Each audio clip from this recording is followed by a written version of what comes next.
de esta escuela para activistas organizada por AILU Vegano y Animal Libre Perú, en el que estaremos hablando sobre aproximaciones filosóficas a los derechos de los animales. Antes de empezar, nos queremos tomar unos minutos. Saben que este curso está gestado desde Perú.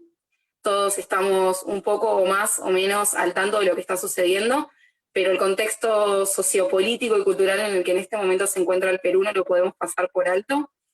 De hecho, considerábamos suspender la clase de hoy debido al luto nacional que se encuentra en este momento en el país por el asesinato de Inti Sotelo Camargo y Brian Pintado Sánchez, dos manifestantes que han sido asesinados por la brutalidad policíaca, más los 40 desaparecidos confirmados que hay en este momento.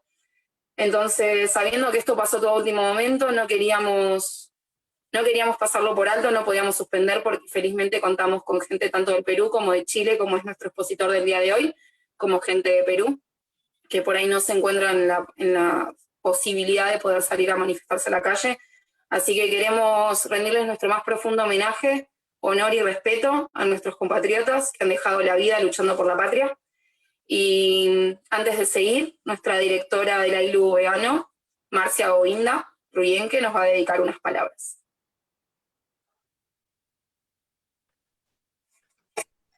Gracias, Mar, gracias a todos, gracias por estar aquí presentes. Aquí estamos para nuestra tercera clase, pero no queríamos empezarla como si de una clase ordinaria se tratara. Hoy día vamos a hablar sobre fundamentos filosóficos de los derechos animales, pero antes me parece bastante importante hablar un poquito sobre lo que está pasando en Perú.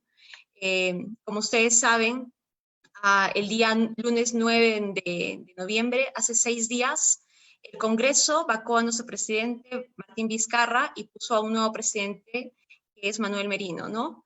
Han pasado 6 días en los cuales el Congreso ha empezado a aprobar determinadas leyes o ha presentado proyectos de ley como por ejemplo para favorecer la minería fluvial en la Amazonía, es decir, la minería ilegal, informal. Han querido devolver la licencia a universidades que por mucho tiempo habían estafado con mala educación a los estudiantes, ya que estaban en proceso de elegir al nuevo Tribunal Constitucional del Perú, que es un órgano muy importante en cualquier estado, en cualquier país que se mueva con un control de poderes, ¿no? Han sido 6 días en los cuales esas personas que han estado en el Congreso y con el poder no se han detenido y han logrado realmente hacer cambios a su favor. No obstante, han sido también 6 días en los cuales los jóvenes hemos salido a protestar, a luchar, y en 6 días hemos logrado que el presidente hoy día, al mediodía, renuncie, y ahora en estos precisos instantes se está eligiendo una nueva persona para tomar el cargo de presidente. Esperemos que sea una persona proba y va a ser una persona momentánea porque se espera todavía que Martín Vizcarra vuelva a ser el presidente de Perú. No obstante, esto ha sido un costo muy, muy grande. Ahora mismo hay 2 personas muertas, 2 niños, 2 jóvenes de 22 y 24 años, Inti Sotelo y Brian Pintados, han muerto ayer con disparos de bala, disparos y con bombas lacrimógenas y estas balas de goma, y hay 40 personas desaparecidas. Entonces entendemos que hoy día es un día muy fuerte, sobre todo para las personas que hemos salido a protestar, quienes nos hemos sentido en algún momento en peligro, ¿no? Pero lo que yo quiero decirles a todos es que esto no puede parar. Se supone que somos una generación diferente y yo realmente lo he podido ver. Y con respecto a nuestra lucha particular, que es la lucha por los animales, el movimiento va por el mismo camino. No podemos parar. Recuerdan lo que dijo Caro Bejadre en la primera exposición, que se necesita solamente 3.5% de las personas para hacer cambios verdaderos, y nuestra lucha no puede parar. A diferencia de la lucha del día de hoy, la lucha por los derechos de los animales es una lucha contra una institución, un sometimiento legitimado y aceptado. Entonces, recuerden siempre luchar por los animales con paciencia y persistencia. Para nosotros, personalmente, para mí, ha sido muy difícil ver a 2 familias a dos madres llorando en la televisión, pudiendo saber que pudimos haber sido cualquiera de nosotros, y aún hay 40 familias que están buscando a jóvenes igual que nosotros. Entonces, que esto los aliente, que sepamos que a pesar de que nos amenacen, que amenacen nuestra integridad y nuestras vidas, las personas tenemos que saber defendernos, tenemos que saber luchar por lo que queremos y nunca aceptar injusticias. Es solamente eso. Y bueno, vamos a empezar. Mar, yo te dejo la palabra y solamente para darles esa introducción, decirles que desde Perú hemos estado siempre con... Yo sé que no todos son peruanos, acá hay personas de diferentes países, pero desde Perú hemos estado siguiendo las manifestaciones en Chile, su plebiscito, hemos estado viendo cómo están luchando por el acuerdo porcino en Argentina, hemos estado con Ecuador cuando Lenín Moreno quería instaurar medidas económicas que no favorecían a la gente, hemos estado siempre pendientes de lo que pasaba en Bolivia. Entonces, tenemos que apoyarnos. Las democracias en Latinoamérica son muy frágiles y nosotros tenemos que estar siempre informados y luchando por nuestros derechos. Solamente eso, gracias a todos y gracias Mar, gracias a todos por asistir. Gracias, Marcia, por tus palabras. Desde más está decirle, chicos, que esto no es una cuestión de cargos políticos, si uno está a favor o en contra de, sino de que estamos en contra de cualquier desestabilización del sistema democrático, como es lo que ha sucedido en el Perú.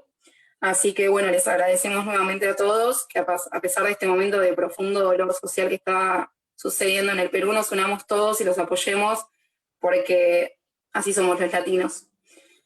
Dicho esto, y en honor a Inti y a Brian, vamos a llevar la clase del día de hoy. Pasaré a explicarles las modalidades, si son algunos, es la primera vez que se conectan, van a encontrar que todos los micrófonos están silenciados para que nuestro expositor del día de hoy pueda hacer una presentación limpia. Al final de la exposición tendrán unos 30 minutos aproximadamente, donde podrán interactuar personalmente con el docente, o las mismas dudas las pueden ir escribiendo en nuestra área de chat y se las leeremos al final.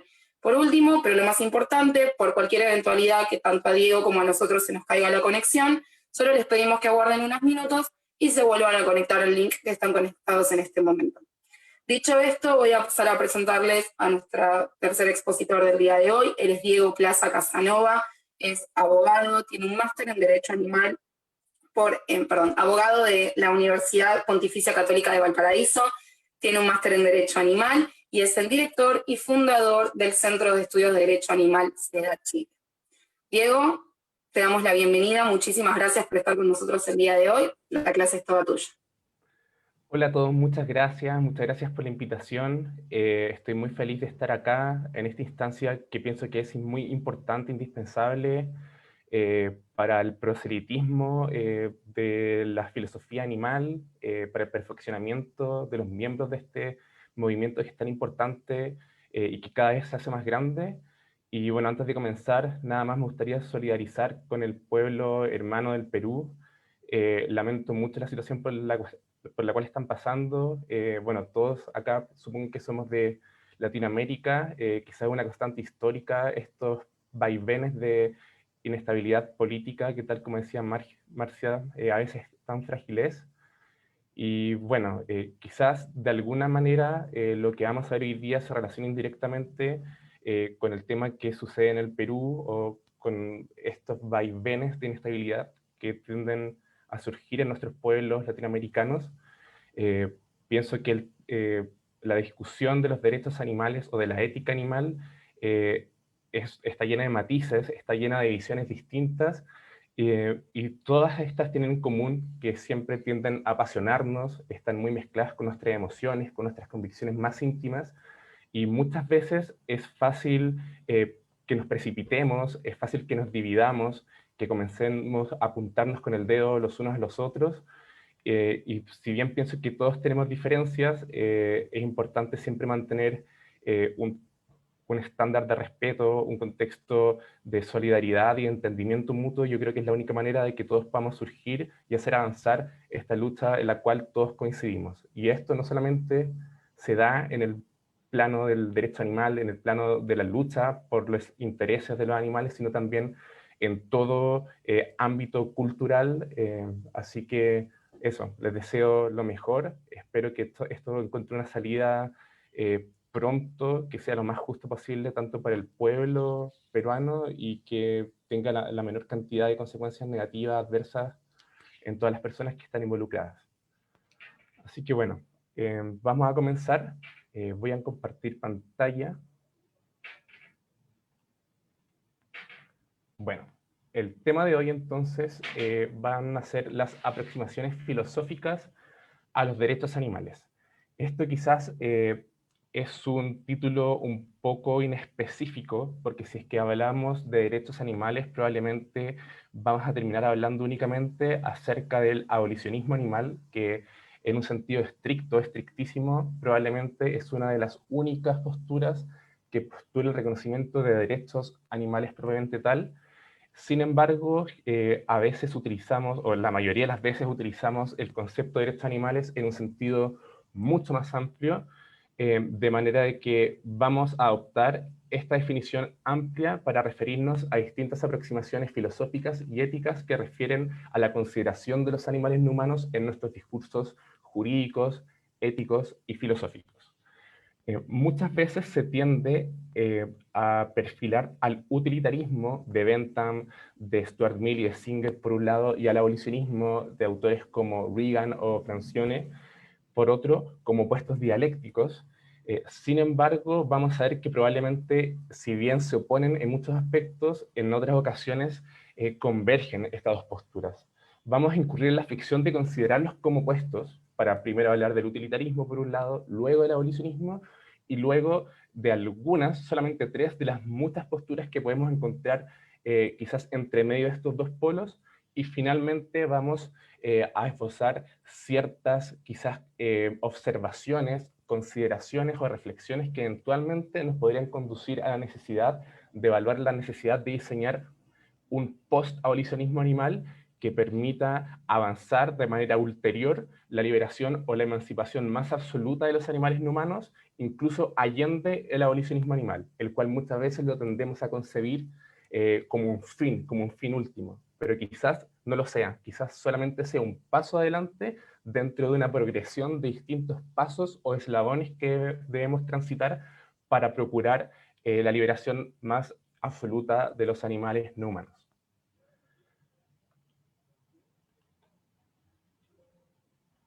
Bueno, antes del siglo XIX, el estado de las cosas, ¿cuál era? Básicamente el estado filosófico, al menos en Occidente, era el de una cosificación o reificación, que es un sinónimo de cosificación, de los animales no humanos en nuestros discursos filosóficos y éticos predominantes.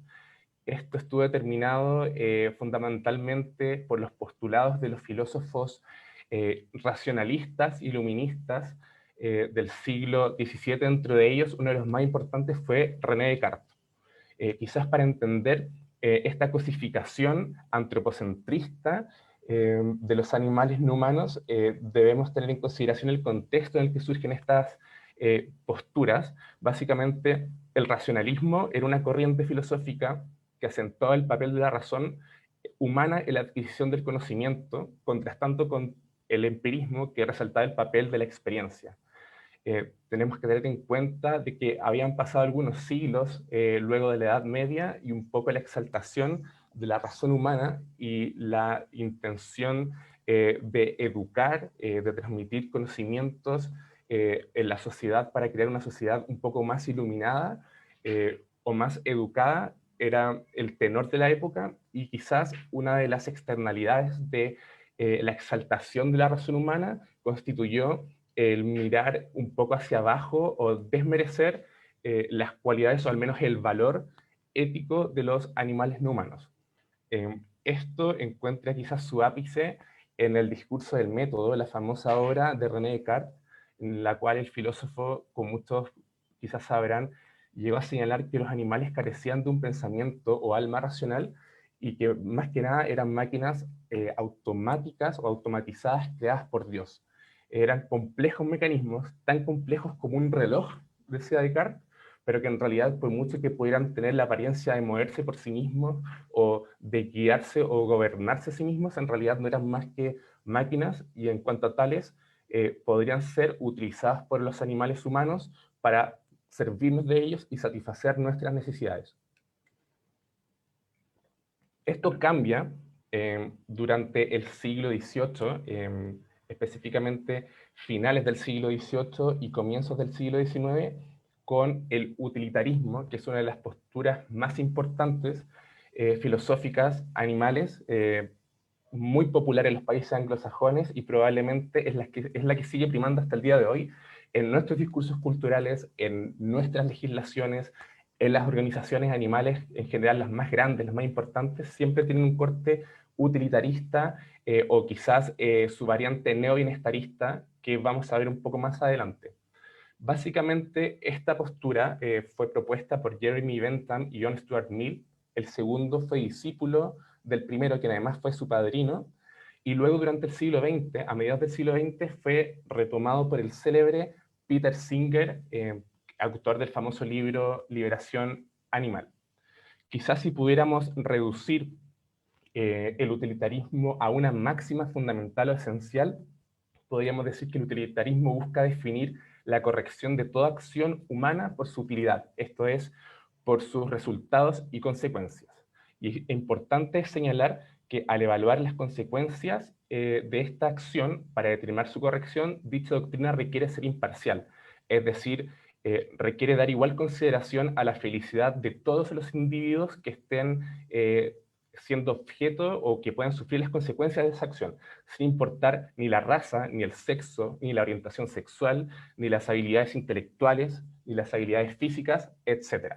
Lo importante de todo esto es que estos filósofos, dentro de estas condiciones, no solamente incluyeron condiciones netamente antrópicas, como el sexo humano o la raza o nuestra orientación sexual, sino también incluyeron las consideraciones de especie, lo cual implicó una gran revolución, puesto que luego pasar de un racionalismo iluminista cartesiano absolutamente cosificador de los animales no humanos, por primera vez en una postura filosófica que empezó a gozar de aceptación, se comenzó a considerar a los animales no humanos al momento de terminar la corrección de una acción humana. Quizás esta imagen es súper interesante, por eso la puse acá en la presentación. Muchas veces en las clases de filosofía, al hablar de utilitarismo, se colaciona. Si contrastamos, como lo vamos a ver después, el utilitarismo con una postura de derechos animales, vamos a ver de que en realidad los derechos están establecidos en favor de su titular y lo van a proteger en toda ocasión, incluso cuando al evaluar las consecuencias de una acción, el resultado de utilidad pese en contra de ese sujeto. Sin embargo, para el utilitarismo lo que se busca es el bien mayor, es lograr la máxima felicidad o el máximo bienestar de todos los individuos y disminuir las consecuencias adversas también en el grupo. Es decir, por ejemplo, en este caso, la persona que tiene la palanca en la mano, si es que la jala, el tren va a doblar hacia arriba y va a matar solamente a una persona. Si no hace nada, va a matar a 5 personas. ¿Qué hacer? Bajo una postura de derechos, no habría una justificación filosófica, ética, justa para jalar la palanca, puesto que la vida de ese un individuo es valiosa al igual que la vida de cada uno de los otros individuos. Entonces no habría una justificación para tomar esa decisión. Sin embargo, desde un punto de vista utilitarista, a todas luces sería justo y necesario jalar la palanca para que muera una sola persona en vez de 5.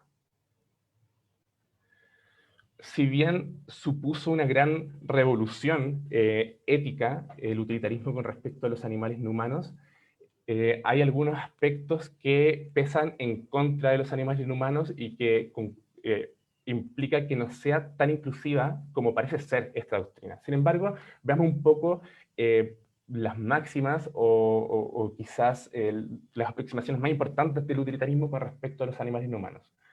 En primer lugar, como señalé, este principio de consideración imparcial nuclear en esta doctrina implica ignorar las consideraciones de especie. Además, estos filósofos consideraban que la cognición era irrelevante para la significación moral del sufrimiento animal, de manera que por mucho que un ser humano pudiera tener para ellos una cognición, un grado cognitivo superior, ello no era una justificación suficiente para no considerar el sufrimiento de los animales no humanos. Además, ponen o colacionan la idea de que tanto humanos como no humanos pueden experimentar dolor y placer, y quizás todo esto se resume en esta famosa frase muchas veces repetida y compartida por redes sociales o dentro de los grupos de activistas, La famosa frase de Bentham, que es: la pregunta no es si pueden razonar ni pueden hablar, sino si es que pueden sufrir. Sin embargo, vamos a empezar a ver cuáles son los peros de esto, o cómo quizás un poco se empieza a excluir a los animales no humanos de la comunidad moral, que al fin y al cabo, si vamos a ver el utilitarismo, si bien implica considerar de alguna manera el sufrimiento o el bienestar de los animales no humanos, no implica incluirlos en nuestra comunidad moral. Básicamente, para Bentham, el hecho de que los animales fueran supuestamente irracionales no significaba que pudiéramos ignorar sus necesidades o sus intereses en no sufrir. Sin embargo, sí significaba que era moralmente aceptable usarlos y matarlos para satisfacer necesidades humanas. Y esto es una postura que también fue compartida por Stuart Mill, incluso por Peter Singer, con algunos matices. Básicamente por las siguientes razones. Bentham señala de que, a diferencia de nosotros, los animales no tendrían estas largas anticipaciones de la futura miseria que nosotros tenemos. Es decir, si yo como humano estuviera en un matadero, sería un gran sufrimiento para mí estar pensando quizás esos 3 meses de engorde forzado antes de mi ejecución, el que voy a morir, al igual que todos veo como mis compañeros están muriendo. Sin embargo, un animal no tendría esa capacidad para Bentham. De manera que no sería tan injusto o tan perjudicial para ellos utilizarlos para satisfacer nuestras necesidades. Y a mayor abundamiento, la muerte que estos animales sufrirían en manos humanas sería mucho menos dolorosa, implicaría menos sufrimiento que aquellas que sufrirían en un estado natural. Stuart Mill quizás acentúa estas diferencias y un poco enaltece la dignidad humana frente al animal, siguiendo la línea de su maestro, pero profundizándola un poco, señalando que, por ejemplo, nosotros los humanos tendríamos facultades más elevadas que los apatitos animales, podríamos acceder en mayores puntos y de manera más profunda al dolor, además que tendríamos una inteligencia más desarrollada, y por otro lado los animales carecerían del sentido de dignidad que nosotros los humanos tendríamos. Acá no señala que carezcan de dignidad, sino que carecen de la posibilidad de aprender su propia dignidad. Y acá, bueno, es una frase que también es célebre, y un poco quizás grotesca para mi gusto, tal como señaló: es mejor ser un humano insatisfecho que un cerdo satisfecho. Esta quizás es una frase para la posteridad que parece no tener valor académico, pero yo creo que lo tiene, porque un poco subyace a ella el posicionamiento del ser humano en un pedestal frente al animal humano, y parece postular o subyacer a esta la priorización de la satisfacción de las necesidades humanas por sobre aquellas pertenecientes a especies no humanas. Peter Singer retomó los postulados utilitaristas a mediados del siglo pasado, del siglo XX. Es considerado un exponente del utilitarismo preferencialista, a diferencia del utilitarismo clásico de Bentham y Stuart Mill. La gran diferencia entre ambos es que los primeros tendían a considerar la felicidad o sufrimiento de los individuos, o quizás el dolor o el placer. Pero a la vez Singer, por otro lado, pone énfasis en los intereses y preferencias. Quizás es un poco más, o quizás parece reconocer una mayor capacidad intelectual de los animales no humanos, o al menos parece reconocer una consideración mental o de mayor subjetividad respecto a los animales, por cuanto evidentemente un interés o una preferencia es algo un poco más mental quizás, y menos sensual o sensitivo que el dolor y el placer. En ese sentido quizás hay un punto positivo. Sin embargo, sus detractores lo consideran una de las principales figuras del no bienestarismo, que, tal como veremos ulteriormente, es una postura que persigue alcanzar el abolicionismo, pero la hoja de ruta para alcanzarlo es progresiva, básicamente produciendo reformas graduales de corte bienestarista, que es algo que los abolicionistas rechazan porque implica para ellos legitimar diversas clases de explotación animal. Más allá de todo lo que Peter Singer ha señalado en Liberación Animal, que en realidad no es el objeto de esta exposición, sino más que nada lo que nos interesa es posicionarlo dentro de esta gradación de posturas filosóficas o éticas animales, Es importante señalar que para Singer, al igual que para los utilitaristas clásicos, el valor de la vida de un animal no humano era inferior al de un animal humano, básicamente atendía la falta de existencia continua o la falta de una continuidad psicológica que existiría en ellos. Es decir, para Singer, los animales no humanos no serían capaces de vivir un pasado o un futuro, sino que estarían viviendo en un presente continuo. Esto tendría diferentes consecuencias. En primer lugar, matar animales no sería malo en sí mismo, si bien Singer postura que es éticamente necesario seguir una dieta vegetariana, no postula la necesidad ética de seguir un veganismo. De hecho, él mismo reconocía que comía carne cuando no había nada más que comer, o quizás por motivo de salud, y también él mismo contaba en algunas ediciones ulteriores de Liberación Animal, de que muchas veces cuando iba de país en país realizando sus charlas y se alojaba en casas de familias que lo invitaban y le servían una cena de carne, él prefería comerla antes de faltarle el respeto y no comerla para con los comensales, y antes de que esa carne se perdiera. Mal que mal, era un animal que había muerto. Pero pese a ello, pese a justificar el consumo de carne en esas situaciones, no justifica en modo alguno el consumo de carne que provenga de factorías o de métodos intensivos de producción de animales, porque básicamente las condiciones que existen en ellas hacen de que la vida de los animales sea mejor no vivirla que vivirla. Básicamente no pueden satisfacer sus impulsos más básicos, no pueden ni siquiera acicalarse, señala la segunda edición de Liberación Animal.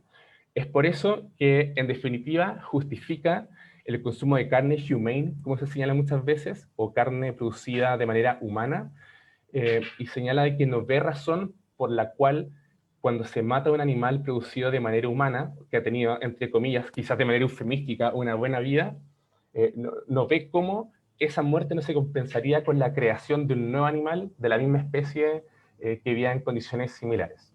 Es decir, en definitiva, para concluir lo que es el utilitarismo, podemos decir que esta visión rechaza o es contraria al reconocimiento de los derechos morales para los animales no humanos, que es clave en la perspectiva abolicionista, por cuanto los derechos morales protegen a su titular siempre, aún en aquellos casos en que el balance de consecuencias no pesa en favor de dicha protección. En el marco del utilitarismo siempre va a primar la satisfacción de las necesidades humanas por sobre las animales, pero siempre bajo el cádiz de brindar ciertas condiciones que permitan disminuir su sufrimiento o incrementar su placer, o que permitan satisfacer en mayor medida sus intereses o preferencias, dependiendo de qué utilitarismo estemos hablando. Bueno, pasando a otro mundo completamente diferente, vamos a hablar ahora de abolicionismo animal, que es una postura que nace a mediados del siglo pasado, básicamente quizás en defensa de los derechos animales de Tom Regan, que fue una de las obras más importantes que quizás dio el puntapié inicial a la discusión abolicionista en los países anglosajones. Sin embargo, el abolicionismo como tal es mucho más antiguo, es del siglo XVIII, XIX, XVII incluso. El abolicionismo principalmente buscó la abolición de la esclavitud humana, pese a que hubieron movimientos abolicionistas anteriores, por ejemplo, en el siglo XIII en Francia. Sin embargo, fue muy importante en los países anglosajones, al punto de que probablemente el abolicionismo animal puede ser interpretado por algunos como una manifestación ulterior de este abolicionismo antiesclavista, y es súper interesante ver cómo quizás las mismas tácticas para conseguir la liberación de los esclavos humanos y la liberación de los esclavos no humanos coinciden. Las tácticas de desobediencia civil, las tácticas de activismo judicial, las tácticas jurídicas que pretenden igualar de alguna manera, pretendieron igualar la situación jurídica de esclavos y no esclavos, y que bajo la perspectiva abolicionista de alguna manera también pretenden igualar la condición jurídica de humanos y no humanos. Quizás el postulado central del abolicionismo animal gira en torno al reconocimiento de derechos morales en favor de los animales no humanos. Los derechos morales básicamente son similares para algunos a los derechos naturales, otros encontrarían que esa afirmación es una aberración, porque algunos parecen encontrar diferencias, pero el tema es que a diferencia de los derechos legales, positivos o jurídicos, los derechos morales serían derechos universales, iguales, anteriores a la existencia del ordenamiento jurídico, incluso anteriores a la existencia del humano en sí mismo, y que existirían al margen de las leyes y que primarían sobre estas, al punto de que si es que reconociéramos derechos morales desde un punto de vista legal, no estaríamos creando necesariamente un derecho moral, sino que existiría una coincidencia entre ambos. Y en el caso de que una ley fuera contraria a un derecho moral, debería primar el derecho moral. Quizás para nosotros acá en Sudamérica es un poco confuso tratar de entender la naturaleza jurídica de esto, pero en realidad esto tiene mucho más sentido quizás en el imaginario cultural anglosajón, ya que los tribunales aplican en muchos casos el derecho común, que es el derecho consuetudinario inglés histórico, y que el derecho moral también, los derechos morales de alguna manera, y el derecho natural era una fuente del derecho para ese entonces.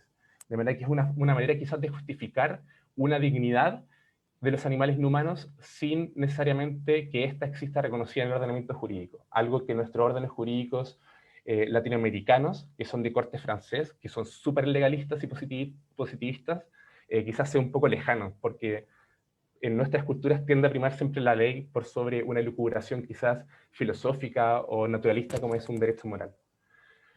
Es fundamental también la idea de que pretende el abolicionismo abolir toda forma de explotación y uso de los animales no humanos, ya sea de consumo directo de su carne, de subproductos animales, e incluso algunas posturas son contrarias a la utilización de animales para satisfacer nuestras necesidades de compañía o de apoyo emocional, básicamente lo que se conoce como mascotas, que es un término que a mí no me gusta mucho porque pienso que es muy instrumentalizador y cosificador del animal. Prefiero el término compañeros no humanos.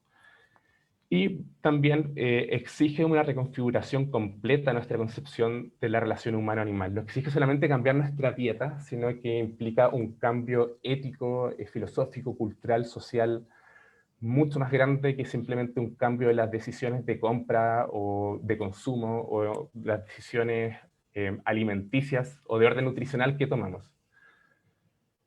Y bueno, vamos a ver dos filósofos que son quizás los más importantes del abolicionismo animal. El primero de ellos es Tom Regan. Él, cuando escribió en defensa de los derechos de los animales, o The Case for Animal Rights, en los años 80 causó una revolución en la filosofía animal, produjo de que muchos seguidores del utilitarismo preferencialista de Singer migraran desde esos círculos animales hacia otros grupos, agrupaciones, de corte abolicionista, y básicamente un poco para, esto quizás puede ser un poco pesado, pensé si explicarlo o no, pero yo creo que es importante. Voy a tratar de hacerlo como lo más sencillo posible para no demorarnos, ni tampoco perdernos, pero básicamente la teoría de los derechos animales de Regan se basa en una crítica radical al kantianismo, o a Kant, que de alguna manera informa los principios utilitaristas clásicos. Básicamente, él distingue entre doctrinas filosóficas animales de deberes directos e indirectos. De manera sencilla, las de deberes directos son aquellas que postulan que nosotros tenemos deberes directos para con los animales, como por ejemplo el abolicionismo, es decir, debemos reconocer su dignidad, su valor inherente, su carácter de no propiedad, y ese deber lo tenemos para con ellos. Sin embargo, otras posturas que son las indirectas son aquellas que no creen que tenemos un deber directo para con los animales, y aquellos deberes que parecieran ser para con los animales serían en realidad para con los humanos, como por ejemplo el kantianismo. Yo, bajo una postura kantiana, no podría, por ejemplo, golpear hasta la muerte a un perro, por ejemplo, pero no porque tengo un deber de no golpear al perro, sino porque tengo un deber para con el humano, de no provocarle quizás un dolor al humano, o no violentar su sensibilidad, o no incurrir en un comportamiento antisocial que pueda ser problemático o delincuencial en el futuro, por ejemplo, pero no directamente para con el animal. Además, colaciona el concepto de Kant de los pacientes y agentes morales. Básicamente, los agentes morales son aquellos que pueden imprimir un sentido moral a sus decisiones, a su conducta, que pueden evaluar qué es lo moralmente correcto e incorrecto y pueden guiar su comportación en ese sentido, mientras que los pacientes no tendrían esa capacidad. De manera que solamente serían receptores de acciones morales, pero no sujetos activos de acciones morales. Por ejemplo, los agentes morales para Kant serían los humanos, y los pacientes, por ejemplo, los animales. Sin embargo, Reagan critica esto y señala de que en realidad Kant no se hace cargo de la situación de los humanos que también son pacientes morales, de aquellos humanos que no pueden imprimir un sentido moral a su actuar, como por ejemplo un bebé, por ejemplo una persona con esquizofrenia profunda o una persona que está con muerte cerebral. De manera que bajo un estricto kantianismo podríamos utilizar como medios para satisfacer nuestros fines a aquellos pacientes morales. Así Kant señala que los agentes morales nunca podrían ser utilizados como medios para satisfacer fines, por ejemplo las personas, porque sería inmoral. Pero no sería inmoral utilizar a los pacientes para satisfacer nuestros fines. Ahí queda el problema de qué sucede, claro, con aquellos pacientes morales humanos, y algo que Tom Reagan ataca. Y así señala de que en realidad el kantianismo supone una arbitrariedad moral porque implica considerar como sujetos valiosos solamente a los agentes y no a los pacientes. Dentro de ellos implica considerar como sujetos no valiosos a los animales no humanos. Y critica el que tanto esas posturas como las posturas utilitaristas parecen poner tanto énfasis a las experiencias de los sujetos que los parecen reducir a meros receptáculos de experiencias. Y él señala que en realidad la experiencia no es lo valioso en un individuo, sino su carácter de sujeto en sí mismo. Y es así como, comenzando su teoría de derechos animales, acuña el concepto de sujetos de una vida. Básicamente, ni los agentes morales ni los pacientes morales serían sujetos valiosos, sino los valiosos serían en general todos, con algunos matices como vamos a ver, pero serían los sujetos de una vida, que serían aquellos individuos que no solamente vivan o sean conscientes, sino que además tengan deseos, percepción, memoria, un sentido del futuro, una vida emocional y una vida psicológica. Una concepción de sí mismos en un presente, en un pasado y en un futuro. De manera que, de nuevo, sucede, al igual que el utilitarismo de una doctrina que parece ser muy inclusiva, ya comienza a zanjar un poco o a delinear las fronteras de consideración moral de los animales no humanos, y evidentemente no todos los animales no humanos van a tener esta capacidad de continuidad psicológica o de poseer deseos o percepción o memoria o vida emocional. De manera que él señala de que todos los sujetos de una vida deben ser titulares a lo menos de derechos morales. Los pacientes morales deben ser titulares de derechos morales, y por mucho que un animal no tenga derechos legales, debería tener derechos morales. A diferencia, como ya lo he señalado, de los derechos legales, que son aquellos derechos que existen en un espacio y tiempo determinado, en un ordenamiento jurídico, son creados por el hombre, los derechos morales serían universales y previos incluso al derecho y al hombre. Y todos los animales no humanos que fueran sujetos de una vida serían titulares de ellos. Ahora, ¿cuáles son los animales que serían sujetos morales para Reagan? Principalmente los mamíferos o grandes mamíferos de 1 año de edad o más, que sean mentalmente normales. De manera de que si hubiera un animal con alguna discapacidad cognitiva, o se tratara de un mamífero de menos de 1 año de edad, o se tratara de un animal que no fuera un mamífero, ellos no serían considerados para Reagan como sujetos de una vida merecedor de derechos morales. Y básicamente, bueno, él siembra dudas y está abierto a reconocer derechos morales para animales como aves o como peces, pero ya si nos vamos, por ejemplo, a otra clase de animales como anfibios o como insectos, ellos la verdad es que están absolutamente excluidos de las fronteras de consideración moral delineadas por el autor. Y como buen abolicionista, postula que el veganismo es moralmente mandatorio y también es considerado como una base del movimiento abolicionista, ya que, por ejemplo, si yo comiera huevos o consumiera leche o me comprara una chaqueta de cuero, por mucho que no consumiera carne, de todas formas estaría siendo partícipe y estaría legitimando la explotación de animales no humanos para la satisfacción de necesidades humanas. Otro autor importante abolicionista, quizás uno de los más populares hoy en día, y por algunos considerados como de los más extremos, a pesar de que existen otros más extremos quizás, es Gary Francione. Es un profesor de Derecho y Filosofía también estadounidense, y él, bueno, promueve la abolición de la explotación animal, rechazando su regulación, Él es contrario a las Single Issues Campaign o a aquellas campañas que tienen por objeto atacar una única variante de explotación animal. Por ejemplo, vamos a abolir la producción de cerdos mediante la utilización de jaulas de gestación.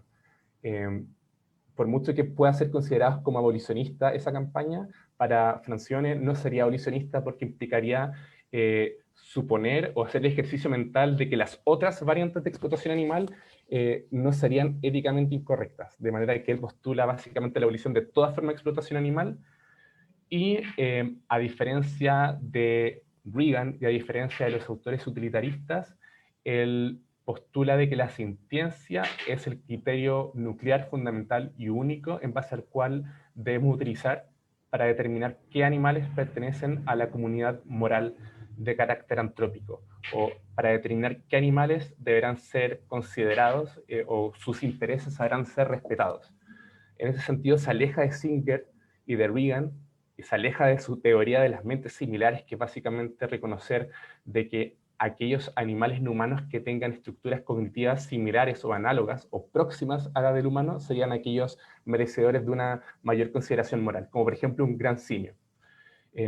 Él señala que en realidad las facultades cognitivas son irrelevantes y lo que realmente importa es la capacidad de sentir, es decir, de ser perceptualmente conscientes, de tener la capacidad de sentir placer y dolor.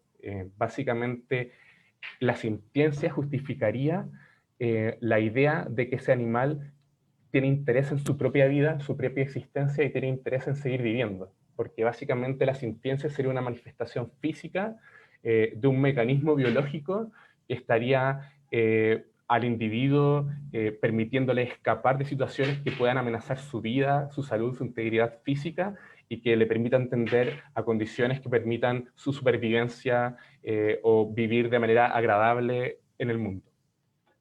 Y quizás lo más notable de este autor es el enfoque abolicionista que confeccionó. Básicamente son 6 principios que bueno, plasmó este libro de Abolitionist Approach del año 2015. O sea, estamos hablando de una doctrina extremadamente nueva, que incluso en Norteamérica es avant-garde o avanzada o vanguardista. Por eso de repente quizás es normal que nosotros no estemos tan familiarizados en Sudamérica aún con estos postulados, pero acá podemos ver los 6 principios del enfoque abolicionista del autor. El primero, y es fundamental, es el considerar de que todos los animales sintientes, ya sean humanos o no humanos, son titulares del derecho prelegal básico a no ser propiedad de otros. Un derecho que parece ser cercano a lo que podemos considerar como derecho natural, y de alguna forma, si bien no lo dice directamente, postula de que estos derechos morales deberían, o estos derechos prelegales básicos a no ser propiedad de otro, debería ser plasmado legalmente una vez de que exista suficiente gente en una sociedad que tenga conciencia de estos problemas y que permita un poco legitimar la existencia de una norma jurídica que reconozca este derecho prelegal básico. Es decir, postula que el reconocimiento de derechos legales es un camino es un fin al cual deberemos llegar en algún momento en el que nuestras sociedades estén preparadas para aceptarlo. Postula de que la abolición es indispensable, se opone a la regulación, postula que el veganismo y la educación vegana no violenta constituyen la piedra angular del movimiento abolicionista, y en general también se opone a toda forma de discriminación, ya sea la discriminación basada en el sexo, en el género, en las capacidades mentales o físicas, en la nacionalidad, en fin, en todos los elementos que tendemos a utilizar para incurrir en discriminaciones arbitrarias con respecto de otros seres humanos. Básicamente señala de que si es que estamos oponiéndonos a la explotación de animales no humanos como abogados animales, y esto no habla de abogados animales en un sentido jurídico, sino como de abogar por los derechos de los animales, no podemos ser indiferentes a estas otras formas de violencia o de discriminación. Un poco saliendo ya de estas dos posturas que, como señalé, tienden a ser correlacionadas o perfiladas como opuestos dialécticos, ahora vamos a referirnos a 3 posturas que quizás podemos encontrar entre medio de estos dos de estos dos polos, que ya como señalé no es tan así, existen muchas. O sea, podríamos estar un semestre completo hablando de esto. Sin embargo, pienso que las tres que vamos a ver ahora son como bastante interesantes o necesarias de analizar.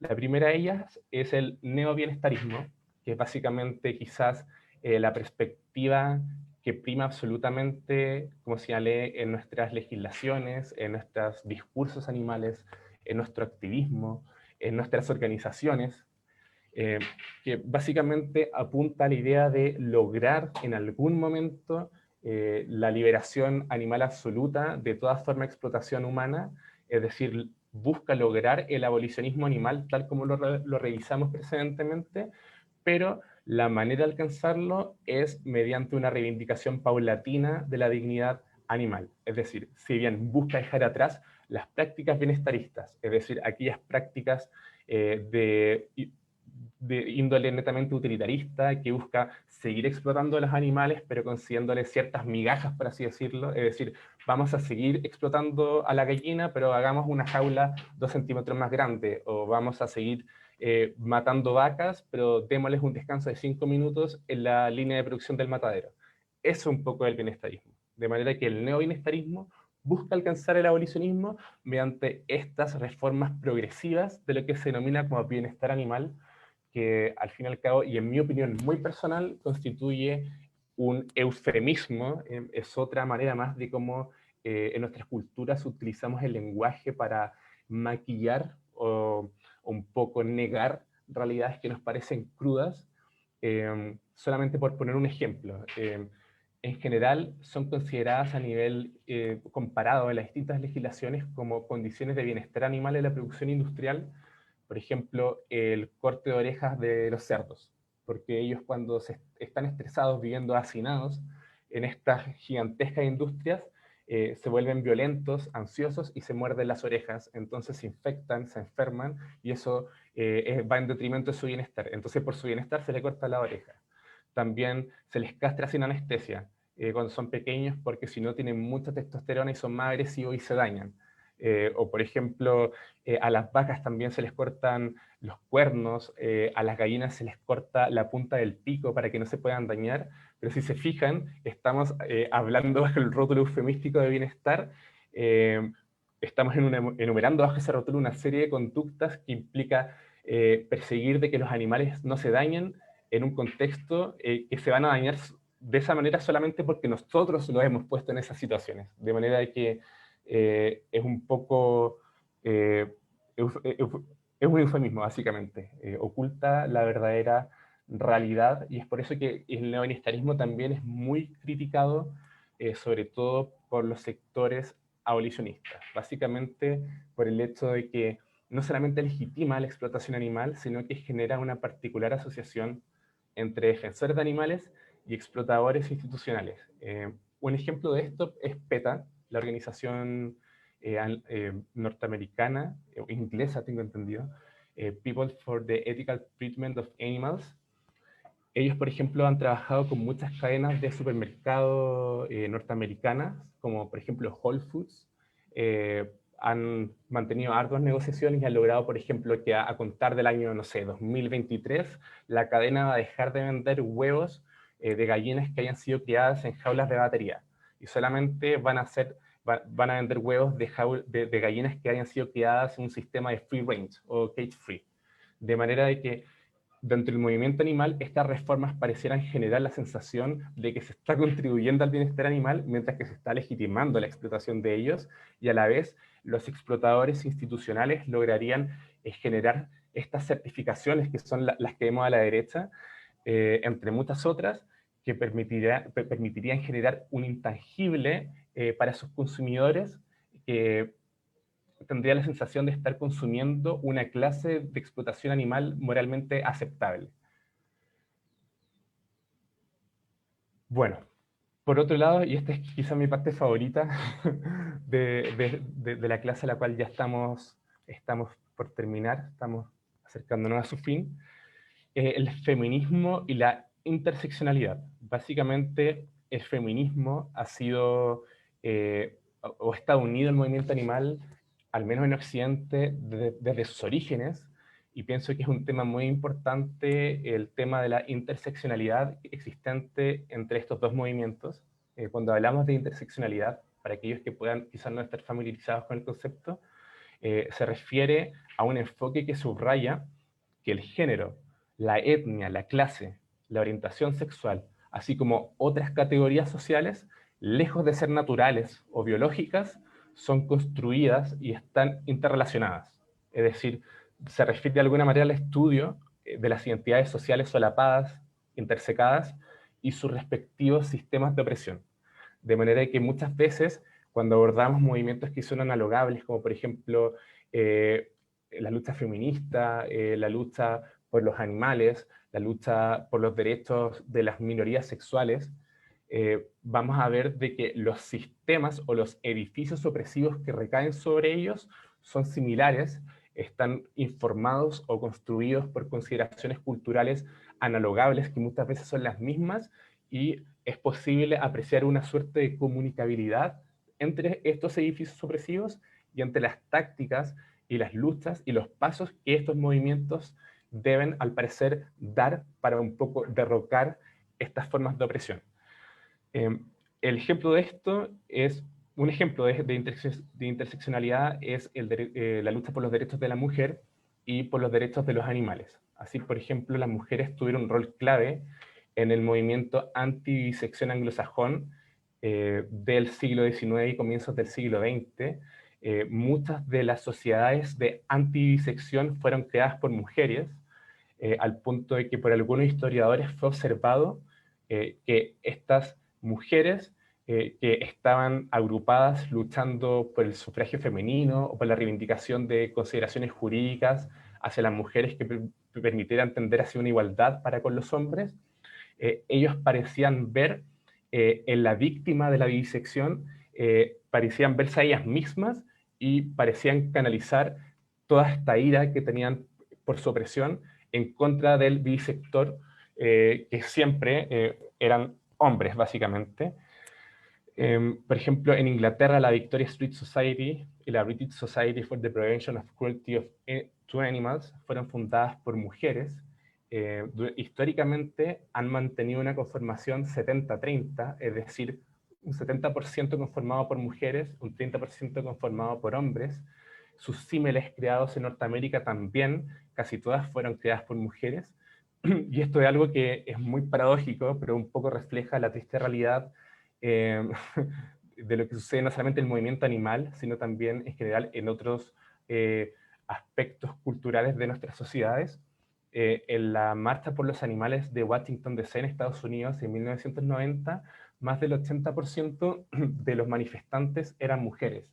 Prácticamente todas las agrupaciones que estaban en esa marcha eran mujeres. Sin embargo, como podrán esperar, el panel de expositores y el keynote speaker, que era el expositor principal, eran todos hombres. No había ninguna mujer en el panel, de manera que pese a ser un movimiento social conformado prácticamente por mujeres, que es algo que probablemente lo pueden ver en su organización y en muchas otras organizaciones, quienes están ocupados de crear el conocimiento, por así decirlo, o de determinar qué era legítimo o no dentro del discurso filosófico ético animal, eran hombres, lo cual obviamente es un absurdo.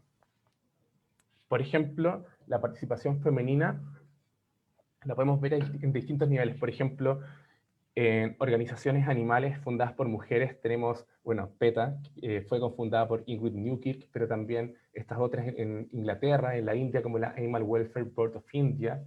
A nivel de derecho animal, el ejemplo de Estados Unidos, que tuve la oportunidad de estudiar allá, solamente estos son algunos.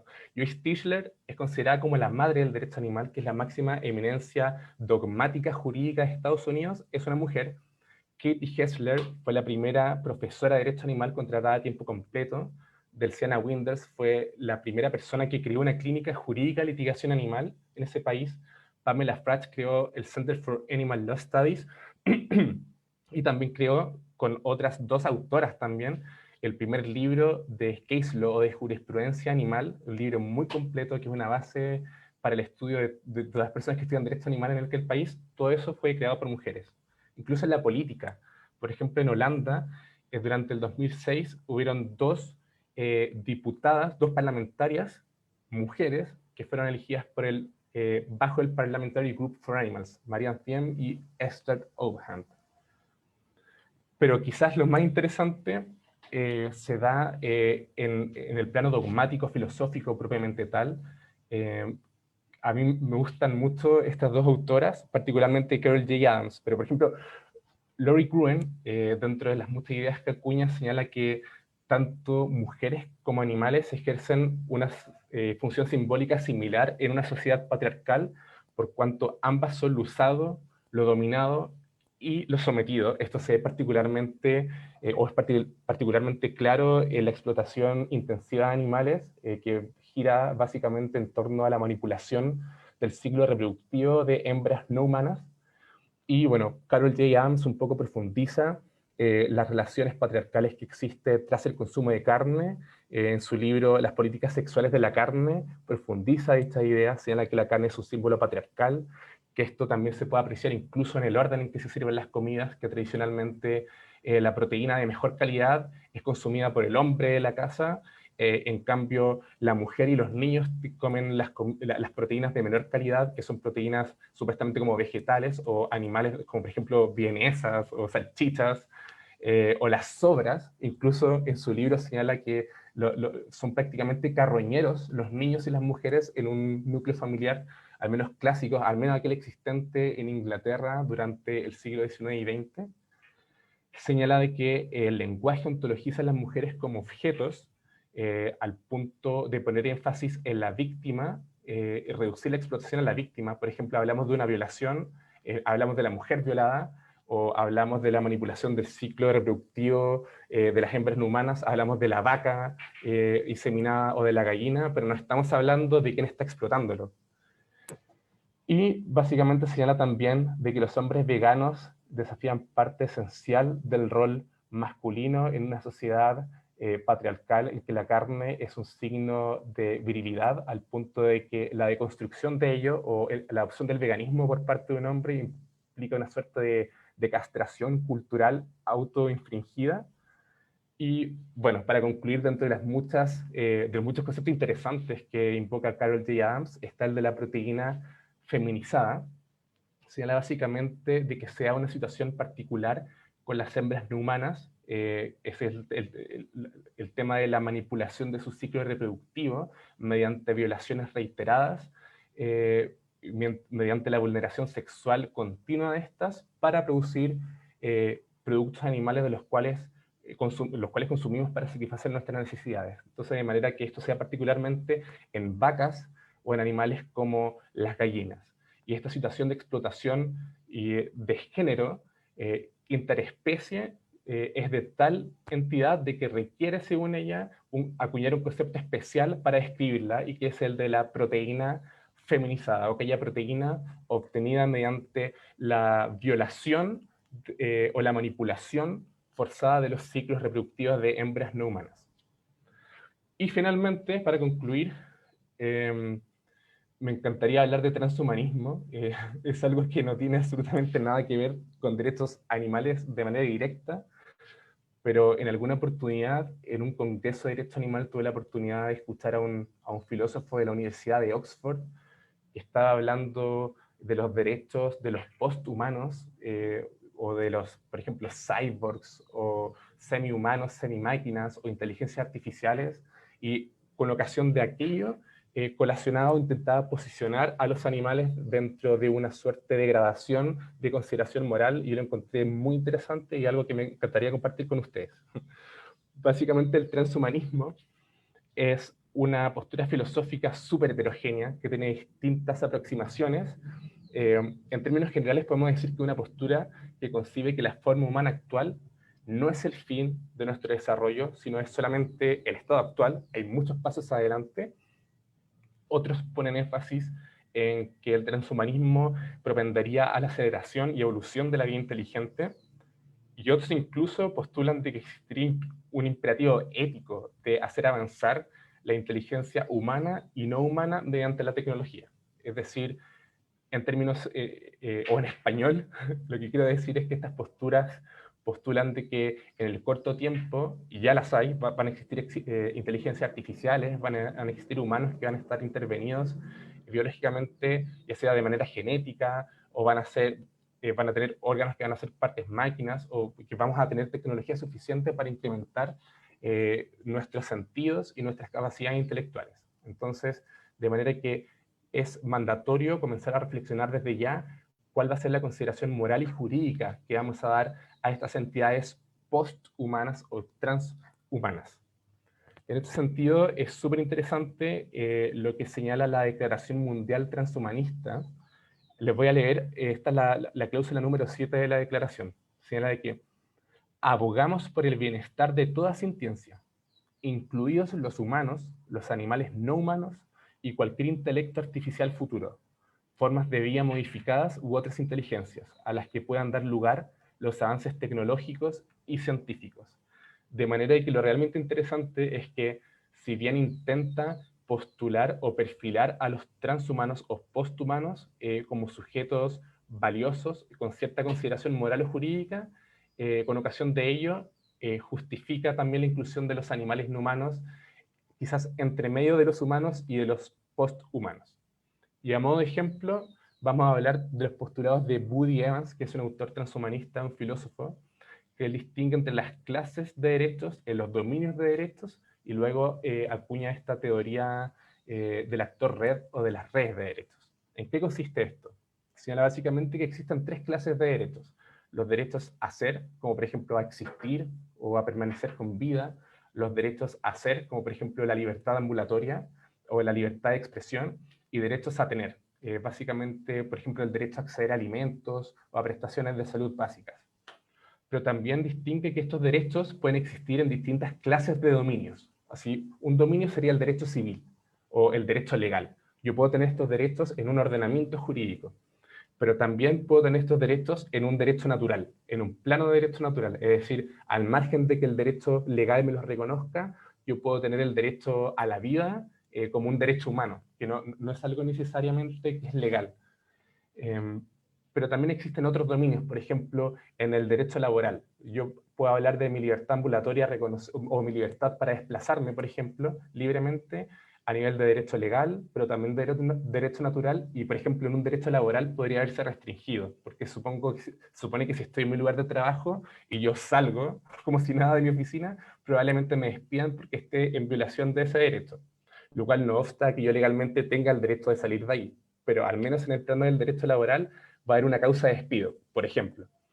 A lo que voy con esto es que señala de que los humanos tienen todas estas clases de derechos en todos los dominios, en el civil, en el natural y en otros.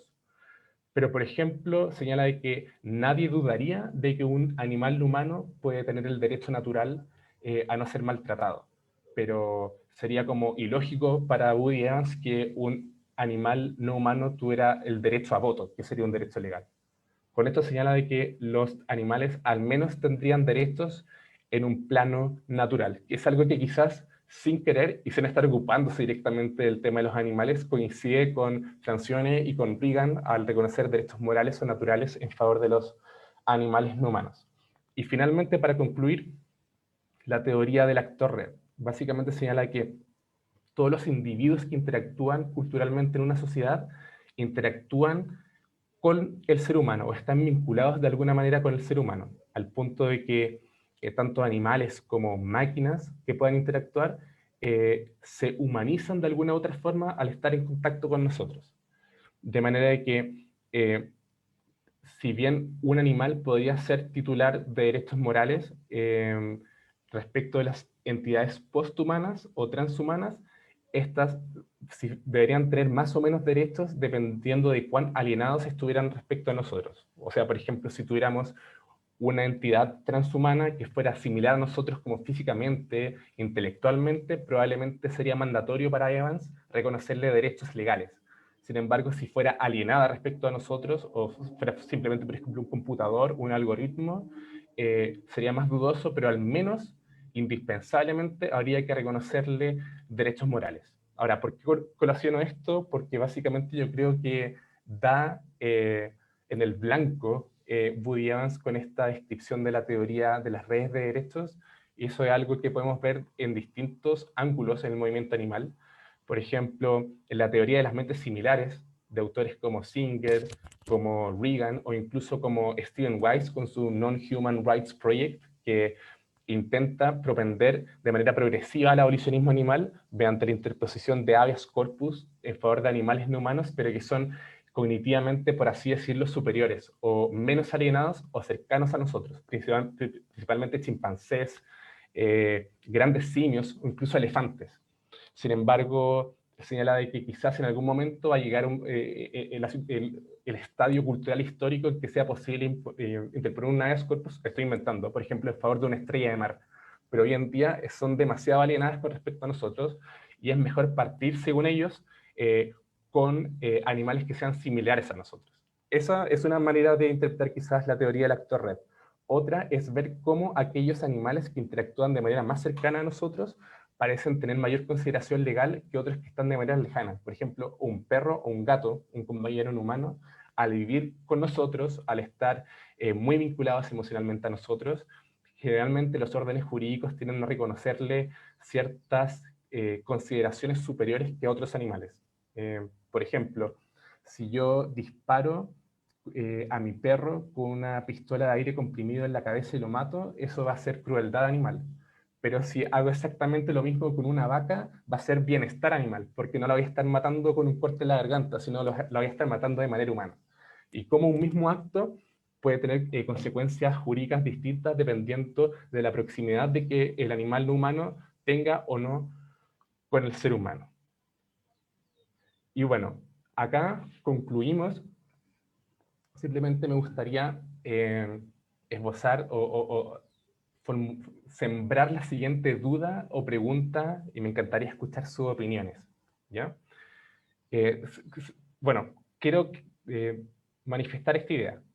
Muchas veces cuando hablamos de derechos animales, como dije a un comienzo de la presentación, lo hacemos de una manera súper amplia. Hablamos de derechos animales y bajo ese rótulo incluimos cualquier cosa. Voy a poner un ejemplo. Durante el año pasado salió una noticia que se compartió y difundió en muchos portales animales del mundo en internet y entre muchas agrupaciones de que en Suiza, país muy avanzado como ya hemos visto en temas animales, se postuló la idea de hacer un referéndum para eventualmente abolir la producción industrial de animales no humanos, que es una cuestión absolutamente revolucionaria que no se ha dado en ningún lugar del mundo. Sin embargo, eso como que se durmió en los laureles y no pasó nada.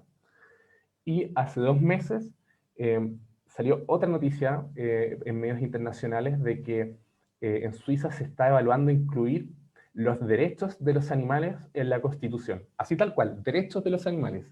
Pero no de cualquier animal, sino de los animales domésticos. Acá muchas veces cuando pensamos en animales domésticos pensamos en los animales de compañía o mascotas. Sin embargo, ellos son solamente algunos, porque en realidad los animales domésticos son todos aquellos que hemos domesticado para la satisfacción de nuestras necesidades, o sea, una vaca, un cerdo, un pollo, una oveja, muchos animales. Se refería principalmente a los derechos de aquellos animales. Y luego de empezar a leer cuál era la propuesta particular, y es algo que dije como ejemplo por ahí, eran los derechos que se les querían reconocer, era el derecho de la vaca, por ejemplo, de tener un descanso en la línea de producción, o el derecho de los pollos o de las gallinas ponedoras a poder salir un poco del granero durante al menos, no sé, 1 o 2 horas al día y cosas así por el estilo. En realidad, ello no es derechos de los animales, porque para hablar de derechos debemos considerar al animal no humano como un sujeto de derechos, como una persona jurídica, tal cual como lo somos los humanos. Una persona que pueda ser titular de derechos, que pueda ejercer derechos, obviamente a través de un guardián, de un tutor o de un curador, atendida a la imposibilidad de que ellos los ejerzan por sí mismos. Sin embargo, es muy común de repente considerar estas prácticas netamente bienestaristas o estas condiciones que tienden un poco a disminuir el sufrimiento de los animales en un contexto de utilización absoluta de ellos con el tema de los derechos animales. En realidad, si es que vamos a hablar de derechos de los animales en sentido estricto, debemos partir de la base de que estamos considerando a los animales como sujetos de derecho y que van a tener el derecho al menos de no ser propiedad de otros. O sea, por ejemplo, vamos a otro ejemplo. En el contexto del abolicionismo antiesclavista del siglo XVIII, por ejemplo, en Estados Unidos. Yo podría haber dicho, ok, vamos a liberar a los esclavos humanos, de manera de que tenemos que velar por sus derechos. Entonces, vamos a darle el derecho a tener un postre, ¿ya? No a comer solamente una entrada y un plato de fondo, sino a tener un poco más de comida. O el derecho a tener un abrigo, para que en invierno no pase frío. Ahora, ¿eso en realidad habría sido un derecho o hubiera implicado la liberación de los esclavos? Evidentemente no, porque los esclavos hubieran seguido siendo propiedad de otros y hubiera habido un explotador que hubiera podido seguir sirviéndose de ellos para satisfacer sus propias necesidades. Lo mismo pasa con los animales no humanos. Mientras que no derribemos el carácter de propiedad de los animales no humanos, mientras que no podamos reconocer su personalidad jurídica y su titularidad sobre derechos legales, positivos y tangibles, no vamos a hablar de derechos animales propiamente tal. De manera tal de que probablemente, ¿dónde hay derechos para los animales? En el abolicionismo animal y en alguna que otra postura por ahí, pero fundamentalmente en el abolicionismo. Ahora, la pregunta que me encantaría plantearles, o la duda que me gustaría sembrar ante esto ¿es el abolicionismo animal el paso final en la lucha por la liberación de los animales no humanos? Es decir, la lucha por la liberación o la emancipación más absoluta de los animales no humanos respecto de toda forma de control, de dominio o de supraordenación material y jurídica humana sobre ellos, ¿se agota con el reconocimiento de derechos? En mi opinión, yo pienso que no. Yo pienso que en un estadio cultural en que lográramos reconocer a los animales como sujetos de derechos, le reconociéramos el derecho a no ser propiedad de otro, a un trato digno y respetuoso, ¿qué tendría como consecuencia de que ya no podríamos seguir explotando? No los podríamos explotar más, no los podríamos consumir, no los podríamos confinar para servirnos de ellos, y evidentemente que sería un cambio brutal, sería un cambio gigantesco que permitiría salvaguardar de una manera particularmente intensa sus intereses y su dignidad. Pero ello no implicaría en sí mismo la liberación absoluta de los animales no humanos de toda forma de control o dominio humano. ¿Por qué? Porque en mi opinión, el derecho en general es un código etológico humano, es decir, es un código de conducta complejo que pertenece o corresponde a la especie humana. Al igual de que muchas especies tienen sus propios códigos, por no decir todas, pero algunas son particularmente complejos. Por ejemplo, la eusocialidad existente en topos, hormigas, termitas, abejas, gambas. La eusocialidad consiste en un sistema de organización cultural extremadamente complejo en que existe una casta gobernante, una casta trabajadora, en que estos animales tienen crías y existen grupos que cuidan a las crías mientras otros van a trabajar. Cuando llegan a una determinada edad, estos animales dejan de trabajar y los animales más jóvenes buscan comida y los alimentan. O sea, por ejemplo, las abejas, cuando la abeja reina muere, existen enfrentamientos entre las abejas candidatas, por así decirlo, que pueden durar incluso semanas. Y luego, cuando existe una abeja triunfadora, esa abeja queda sola, experimenta una metamorfosis, le crecen esas alas grandes, cambia físicamente y comienza a gobernar. O sea, son códigos etológicos complejos. Al igual que el derecho es un código etológico humano.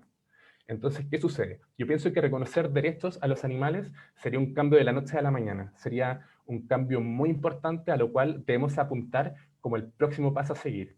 Pero pienso que la imposición forzada de un código etológico netamente antrópico sobre una especie que no es humana implica una suerte de violencia interespecie, una suerte de vulneración de la autonomía de especie que debería corresponderle, deberíamos reconocer a estos animales, implica por sobre todo el concepto de derecho moral, un eufemismo que oculta un colonialismo interespecie mediante el cual la razón humana pareciera dominar o modular la animalidad no humana, en términos tales de que en realidad Podríamos hacer una analogía incluso entre lo que sucedió cuando los pueblos europeos llegaron a África o llegaron a América, imponiendo su moral, imponiendo su derecho, imponiendo su religión, con la idea un poco de liberar a los pueblos originarios de su oscurantismo o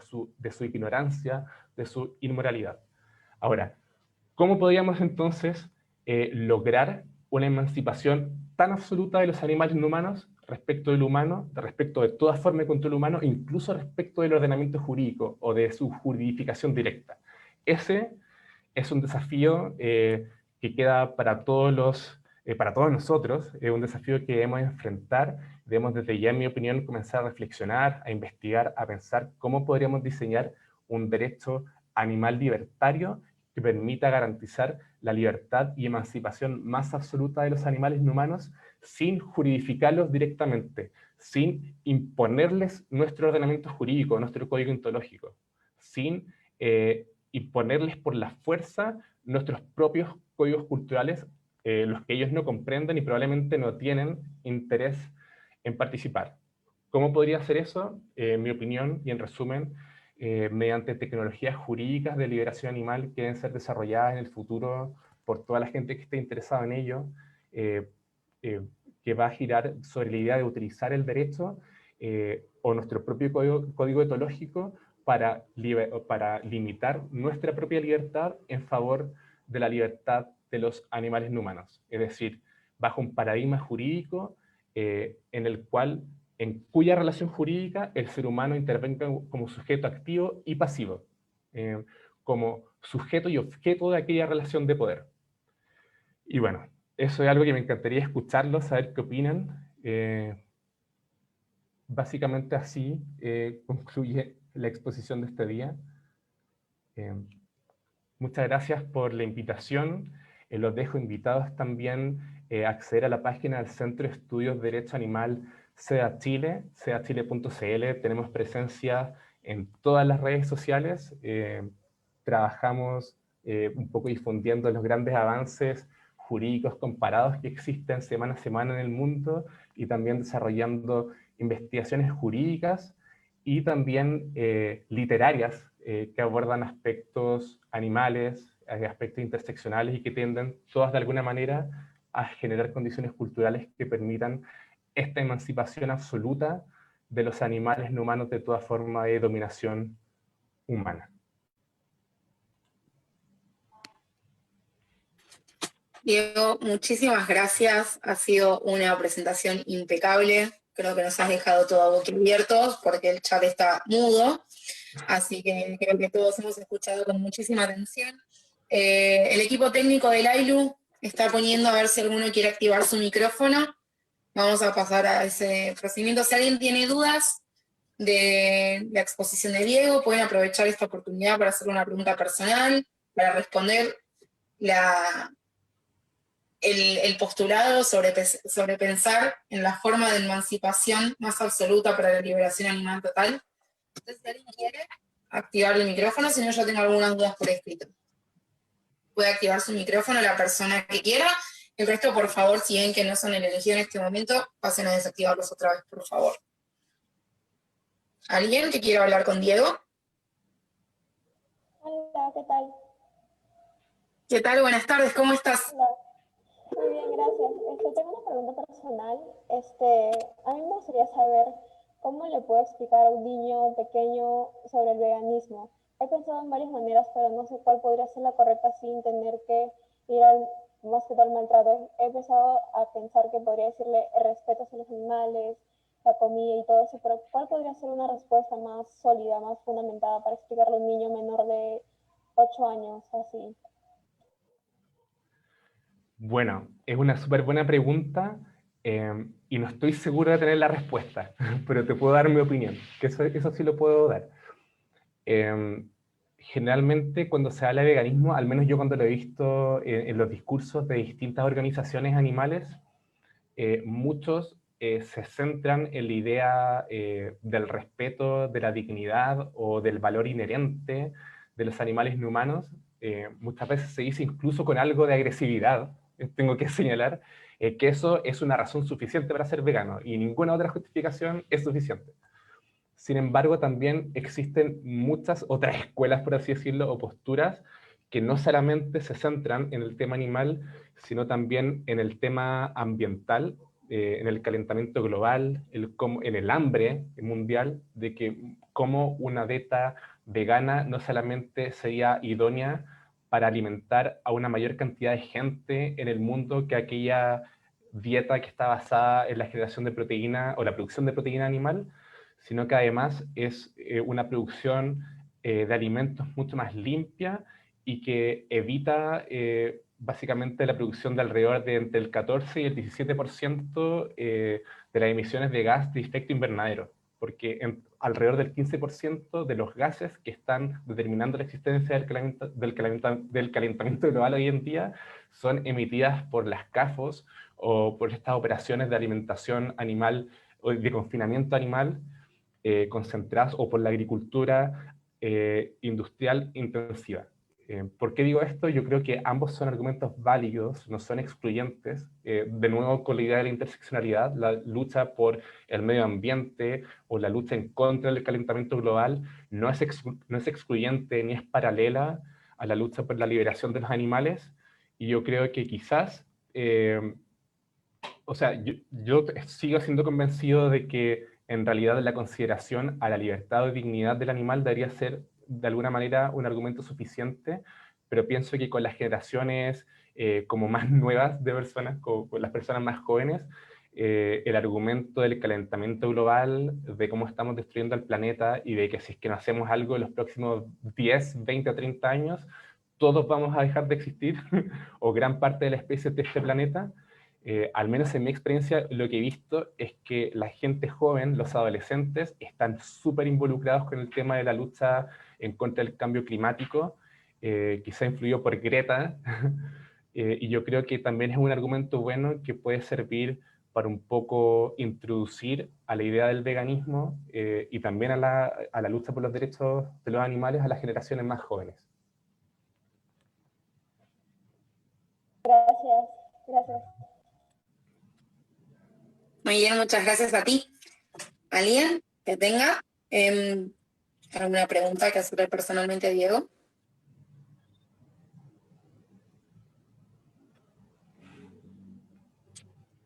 Bueno, mientras alguien piensa, voy a ir haciéndote una pregunta que me pasaron por privado, por escrito, de una persona que está viendo la clase a través de Facebook en vivo por el AILU Vegano. Diego, ¿qué crees que es lo que se necesita para que la consideración de los animales, que ya gran parte de la población comparte, pase del plano moral al reconocimiento de los animales como sujetos de derecho? Uy, bueno, yo pienso que es difícil, al menos en este momento histórico. Pienso de todas formas que estamos más cerca que nunca, si nos comparamos quizás con la época histórica del utilitarismo, para qué hablar del racionalismo.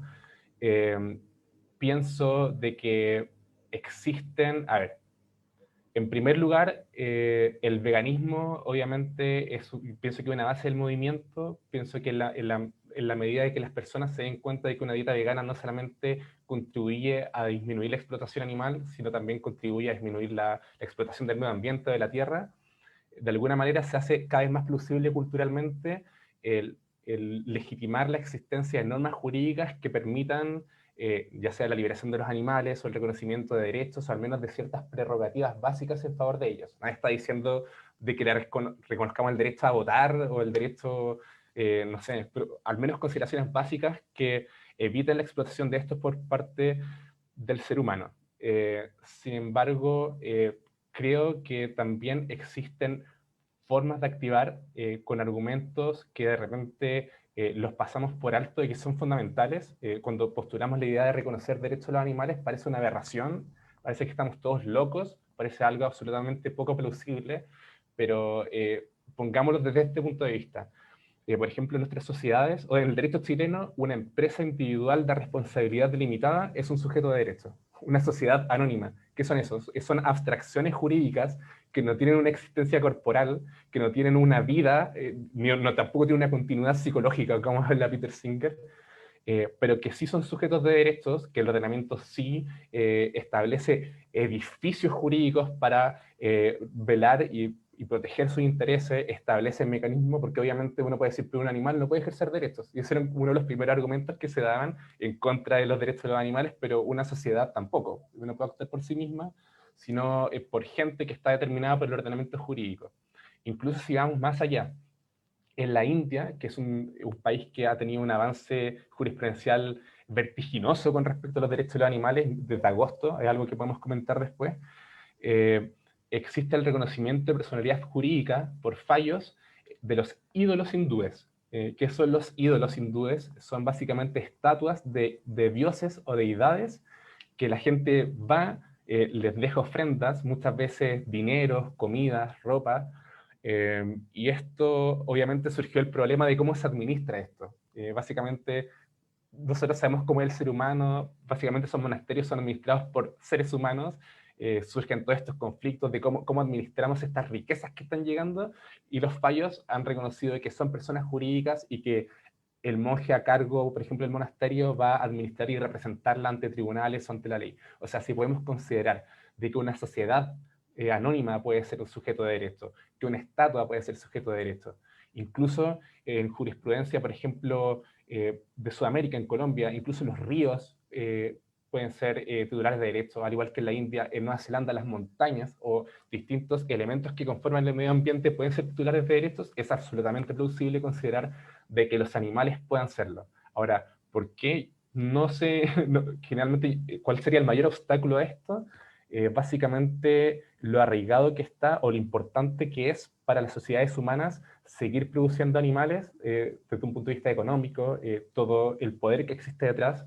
Por ejemplo, en Estados Unidos, eh, por ejemplo, Bush hizo un montón de reformas que iban en favor de la industria agraria, de la industria agrícola, destinó un montón de fondos en favor de ellos, es decir, incrementó la explotación animal, y luego salió Obama y también lo siguió haciendo, luego Trump, y básicamente, según que se dice en Estados Unidos, da lo mismo que presidente salga electo, porque la industria agraria es tan fuerte de que distribuye fondos para todos lados. Entonces yo creo que además de activar desde un punto de vista cultural o filosófico, además de tratar de conversar quizás con nuestros amigos, todas estas ideas, además de activar desde un punto de vista de organizaciones animales, además de colacionar todos estos argumentos que pueden hacer mucho más plausible reconocer a los animales como sujetos de derechos, como los que acabo de señalar, yo creo que es indispensable también dejar de fomentar el consumo de los productos de esta industria, y básicamente es un tema de oferta y demanda. Mientras menos se consuma, va a ser menos atractivo invertir en estas formas de explotación económica, o los productos van a ser más caros.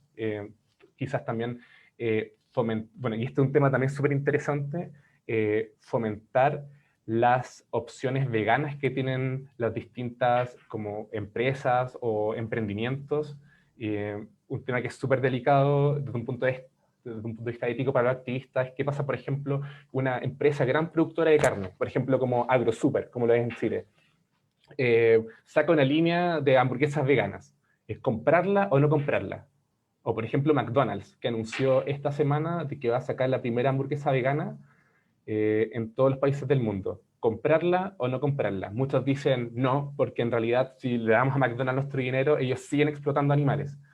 Entonces yo he conocido personas que solamente consumen productos veganos, de emprendimientos que solamente se dediquen a la producción de productos veganos, y tratan de alguna manera de castigar a las empresas que explotan animales que sacan líneas veganas. Pero bueno, yo no tengo la respuesta para eso, es súper discutible, pero quizás no sé, el consumir, y acá arriesgo de equivocarme, pero quizás el consumir un producto vegano de una empresa que produzca carne puede servir como una señal que les permita advertir el cambio cultural que cada vez se hace más grande, pero a la vez también puede suponer contribuir a la explotación animal. Pero yo creo que sí, el veganismo, a pesar de que no me gusta mucho adherir de manera absoluta a lo que dice Francione, de que el veganismo debe ser la piedra angular del movimiento, yo creo que es importante. Ahora, ¿por qué creo que no debe serlo todo?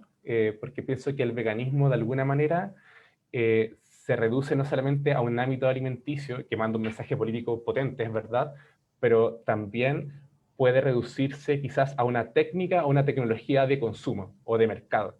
Y quizás esto adquiere sentido de que fue un filósofo norteamericano que lo postuló, de pensar que con el veganismo vamos a acabar con la explotación animal. Pero claro, no solamente por dejar de consumir o por comprar o no comprar algo, vamos a producir la liberación de los animales, porque este problema va mucho más allá que solamente un tema de demanda, oferta o de consumo, sino que también existen toda una faz política que debe ser trabajada. Cuando hablo de una faz política no hablo de pertenecer a un partido político, sino de activar, de hacer estas mismas instancias educativas, de conversar con nuestros cercanos, el solo hecho, por ejemplo, de estar con un grupo de gente y decir, no, no como carne porque soy vegano, a muchos les molesta y todo, pero al fin y al cabo es un mensaje político. Y tal como decía una profesora, la decisión de consumo o consumir un alimento o no es un acto extremadamente político del cual no tenemos conciencia. Y voy a poner solamente un ejemplo para terminar esta respuesta. Por ejemplo, volviendo al tema de Estados Unidos. En algunos pueblos de Estados Unidos existe un desarrollo súper importante de lo que es la producción local, que generalmente es producción orgánica, quizás de leche, no sé, vegana, o de hortalizas que son cultivadas ahí en el pueblo. Y bueno, tiene distintas consecuencias. Si yo consumo local, voy a estar ayudando al bienestar de mi propia comunidad, va a haber quizás como una conexión como más importante o un bienestar social mayor. Pero ¿qué pasa, por ejemplo, si tengo un producto? Voy a poner un ejemplo, una caja de leche de vaca, que vale $1. Y bueno, y esa leche viene, por ejemplo, de Estados Unidos, de 10 estados más allá. Y otra caja que vale $1.50 o $2 que fue producida en mi mismo pueblo. ¿Qué comprar? Básicamente, bueno, muchas pueden decir, ok, por ahorrar dinero voy a comprar la que es más barata, pero ello tiene muchas consecuencias que pues, muchas veces nos vemos. O sea, por ejemplo, ¿cómo puede ser de que una caja de leche que, no sé, viajó 1000 kilómetros para llegar a destino, sea más barata que una que viajó 10 kilómetros? Bueno, ¿qué hay detrás de eso? Primero que nada, existe mucha más contaminación, o sea, un producto mucho menos verde porque atravesó mucho más estados. ¿Cómo se puede explicar de que sea más barato con todo el petróleo que utilizó para el transporte? Bueno, Estados Unidos es un país petrolero, existen un montón de subsidios otorgados con dinero de los contribuyentes para fomentar la industria del petróleo, se desarrollan guerras para obtener petróleo, y bueno, existen un montón de consecuencias que muchas veces por comprar o no algo, existen detrás y que no las valoramos. Entonces quizás es súper importante ser consciente, no solamente quizás de consumir o de actuar como un consumidor vegano, sino también tener conciencia de las implicancias políticas y sociales que cada acto de consumo tiene. No, totalmente de acuerdo con lo que decís, Diego. Poniendo un ejemplo, antes de pasar a la siguiente pregunta, sobre esta cuasi dilema moral que tenemos cuando una marca que sabemos que pertenece a una industria tanto cárnica como de derivados saca un producto vegano o de origen vegetal, entramos como en esa discusión moral entre saber si es realmente ético seguir aportando a una industria o si en realidad lo que estamos haciendo es consumir porque ellos están supliendo una demanda, que también peleamos contra el precio. Acá, de hecho, se pasó hace poco que la empresa láctea más grande de Argentina fue la primera en sacar una leche vegetal industrializada y se armó un bardo tremendo, un lío bárbaro, porque era si financiábamos o no a esta empresa. Pero hablábamos un poquito también de esto que planteabas vos sobre este post-abolicionismo y llegar a la manera más absoluta de emancipación animal, y decíamos, bueno, pero si nosotros tampoco compramos ese producto, tampoco estamos respondiendo a una demanda, entonces van a seguir explotando. En cambio, si nosotros consumimos, vamos a pasar a una paulatina transición de la empresa en la que vea que incluso es más rentable fabricar productos de origen vegetal que de origen animal. Pero bueno, eso ya como que entra en la consideración moral de cada individuo, ¿no? Pero se da muchísimo últimamente porque estamos creciendo y económicamente, como decía Marcia, que lo vimos en nuestra primera clase, solo se necesita el 3.5% de la sociedad para generar un cambio y generar un impacto económico. Y es un poco lo que está sucediendo en América Latina. A través de las empresas que se empezaron a dar cuenta de que rentablemente el negocio vegano funciona, que hay cada vez, como vos dijiste anteriormente, más generaciones despertando su conciencia y cuestionando sus hábitos de consumo, no solo alimenticios, sino todo espectro y espectro de consumo, porque incluso todos nosotros alguna vez hemos empezado y hemos creído que el veganismo nacía y moría en nuestro plato, y nos dimos cuenta de que la alimentación es solamente una de las ramas del especismo, porque estamos atravesados por ellas de una manera sistemática dentro de la sociedad, que tiene mucho que ver con lo que vos decías de imponer nuestros sistemas jurisprudenciales hacia los animales, porque incluso les tenemos que imponer nuestro sistema de cómo nos manejamos con leyes y derechos sobre ellos, cuando ellos son otro tipo de especie que tienen formas más complejas de relacionarse. Por eso es importante tener tu perspectiva, tus clases, tu ponencia y el trabajo que haces con SEDA Chile para visibilizar estas perspectivas sobre nuestra percepción de los animales. Solamente acudir a eso nada más. ¿Alguien que quiera preguntarle algo a Diego, personalmente? Una pregunta de Habilite Jennifer. su micrófono. Sí, decime. Sí, Jennifer pregunta, ¿qué libro, autor nos recomendarías para comprender mejor el tema del reconocimiento de derechos para los animales no humanos? Bueno, en general hay mucho como manual o libro que, bueno, recoge muchas perspectivas, pero yo creo que si vamos a hablar de derechos animales propiamente tal, quizás sería interesante, y ojo que acá no estoy promoviendo ni estoy adhiriendo a su filosofía, lo digo solamente porque es importante también leer de todo. Simple recomendación del área, nada más. Yo creo que Tom Regan es interesante en defensa de los derechos de los animales, y también Gary Francione tiene muchas obras interesantes, por ejemplo, Animales como personas, hay un libro que se llama El enfoque abolicionista, es como también súper interesante y súper como angular en el abolicionismo, pero invito a Jennifer y bueno, y a todo el que esté interesado, si es que está interesado en obtener más fuentes, yo feliz de facilitárselas. En SEA tenemos una biblioteca con distintas fuentes que hemos ido encontrando en internet, sobre las cuales no tenemos ningún derecho, que es solamente esto para efectos académicos, pero claro, podemos compartir links y podemos compartirte algunas recomendaciones, así que en el chat voy a escribir mi mail. Si estás interesada me puedes escribir y yo encantado de enviarte los materiales que tengamos, de recomendarte más libros que te puedan interesar.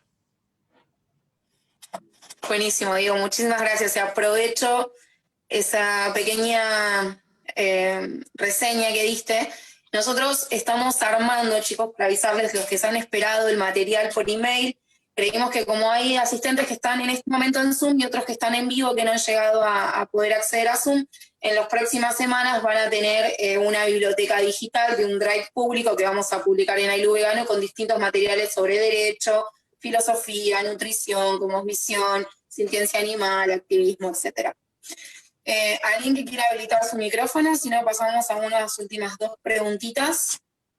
¿Alguien que quiera habilitarlo? Ina. Presento a Diego, que Ina es una de nuestras más jóvenes alumnas y que siempre pregunta cosas muy interesantes, así que te la presento, compatriota tuya. Genial, sí, hola, ¿qué tal? Acá de Chile. Ay, que estaba nerviosa porque no sabía si hacer la pregunta o no, pero creo que la pregunta que no se hace es la tonta, así que voy a seguir nomás. Bueno, primero darle las gracias por su charla, me gustó bastante. Fue un poco difícil de entender porque me cuesta mucho lo de la filosofía, pero ahí estaba como dando todo. Bueno, pero mi pregunta es sobre si los animales llegan a ser como sujetos de derecho, ¿qué pasaría después? Porque usted hablaba de como que iban a pasar los derechos, o se podría pasar los derechos como en la Constitución, pero eso sería como la Constitución como de nosotros como los seres humanos, o podría crearse, llegaría a ser posible como hacer una Constitución de animales no humanos, y qué pasaría, como ¿sería posible o como que no es viable? Bueno, yo creo que crear una constitución especial para los animales no humanos no es jurídicamente posible. Al menos, bueno, en realidad, primero que nada, digamos que lo jurídicamente posible es lo que queramos como sociedad, porque al final el derecho no es una verdad absoluta que se mantenga igual durante el tiempo, pero al menos en nuestro estadio cultural no lo es, porque básicamente una constitución es un texto que tiene por objeto regular o establecer las bases fundamentales del juego político de una sociedad, y dado que los animales no tienen, según nuestra visión humana, un juego político dentro de ellos que necesiten crear una constitución para regular, no va a ser posible crear una constitución solamente para ellos, o no podrían existir dos constituciones en un mismo país. Sin embargo, claro que existe la posibilidad hoy en día de que se incorporen los intereses animales en la constitución que se va a crear eventualmente en Chile en caso de ser aprobada. Sin embargo, bueno, existen, al menos yo tengo conocimiento de 3 campañas distintas en Chile que buscan incorporar los intereses de los animales en la Constitución, y al menos en mi opinión, ninguna de ellas pretende incorporar los derechos animales en sentido estricto en ella, a pesar de que alguna de ellas habla o promueve, por ejemplo, en las redes sociales, de que vamos a agregar los derechos de los animales, pero en realidad derechos propiamente tal no. Se pretende incorporar o reconocer que son animales sintientes, por ejemplo. Se pretende establecer ciertos deberes estatales para cuidar esa sintiencia, pero en realidad si tenemos en cuenta de que vamos a considerar a los animales como sintientes y que tenemos un deber de disminuir el dolor y maximizar el placer de ellos, no estamos hablando de un abolicionismo o de derechos animales, sino que el estricto rigor coincide con una postura filosófica de finales del siglo XVIII, o sea, de 1780 a 1790, que es básicamente el utilitarismo clásico, el que podemos utilizar y servirnos de los animales, pero es verdad que son sintientes y hay que intentar disminuir el sufrimiento que ellos puedan experimentar. De manera que, para que veamos cómo el utilitarismo sigue siendo súper importante hoy día en nuestros días, y que en realidad quizás, si es que miramos hacia atrás y vemos, por ejemplo, o sea, ya, después de la Edad Media, el humanismo, el antropocentrismo, luego el racionalismo, utilitarismo, etc., parecemos encontrar distintas progresiones filosóficas predominantes en Occidente, pero quizás en 1000 o 2000 años más vamos a mirar hacia atrás y vamos a ver estos 6, 8 siglos como una gran fase que es básicamente antropocentrismo, porque son distintas variantes de lo que es el antropocentrismo. Yo creo que la posibilidad de reconocer derechos a los animales hoy en día es poco plausible, porque creo que no existe ni la voluntad política de hacerlo, tampoco pienso que consista en una concepción cultural predominante en nuestras sociedades, y además, a mayor abundamiento, lo cual es de alguna manera lamentable quizás, tampoco quizás dentro del movimiento animal existe tanta claridad conceptual acerca de lo que se propone o de lo que se señala. Pero en definitiva, tal como señalaba un profesor de filosofía del derecho animal que tuve, básicamente su pensamiento era el siguiente: mejor esté a que no esté.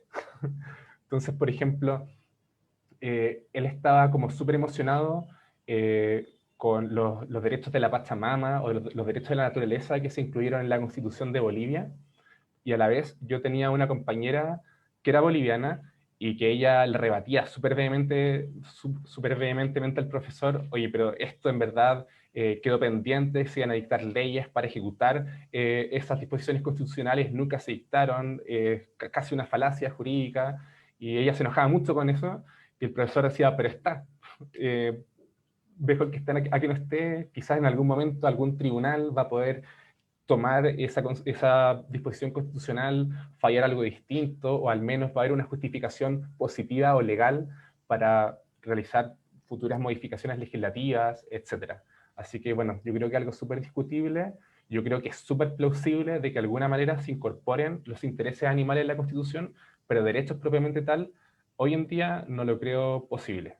Yo creo que falta mucho, y por eso es que es importante contribuir a la generación de condiciones culturales que nos permitan familiarizarnos con estas ideas, nos permitan modificar nuestras decisiones de consumo, nuestros discursos culturales, y así deslegitimar paulatinamente a la industria, no solamente de la carne, pero la industria que se ocupa de explotar animales, y de esta manera se va a tornar todo mucho más plausible de reconocer netamente, o sea, de lo que es en estricto sentido un derecho jurídico o un derecho subjetivo en favor de un animal, es decir, una facultad jurídica que tenga ese animal para recurrir a la justicia o para poner en ejercicio el ordenamiento jurídico o los mecanismos jurídicos que permitan salvaguardar el interés que subyace a esa facultad. Eso es algo que no está siendo propuesto en este momento por ninguna organización en Chile. Gracias. Gracias.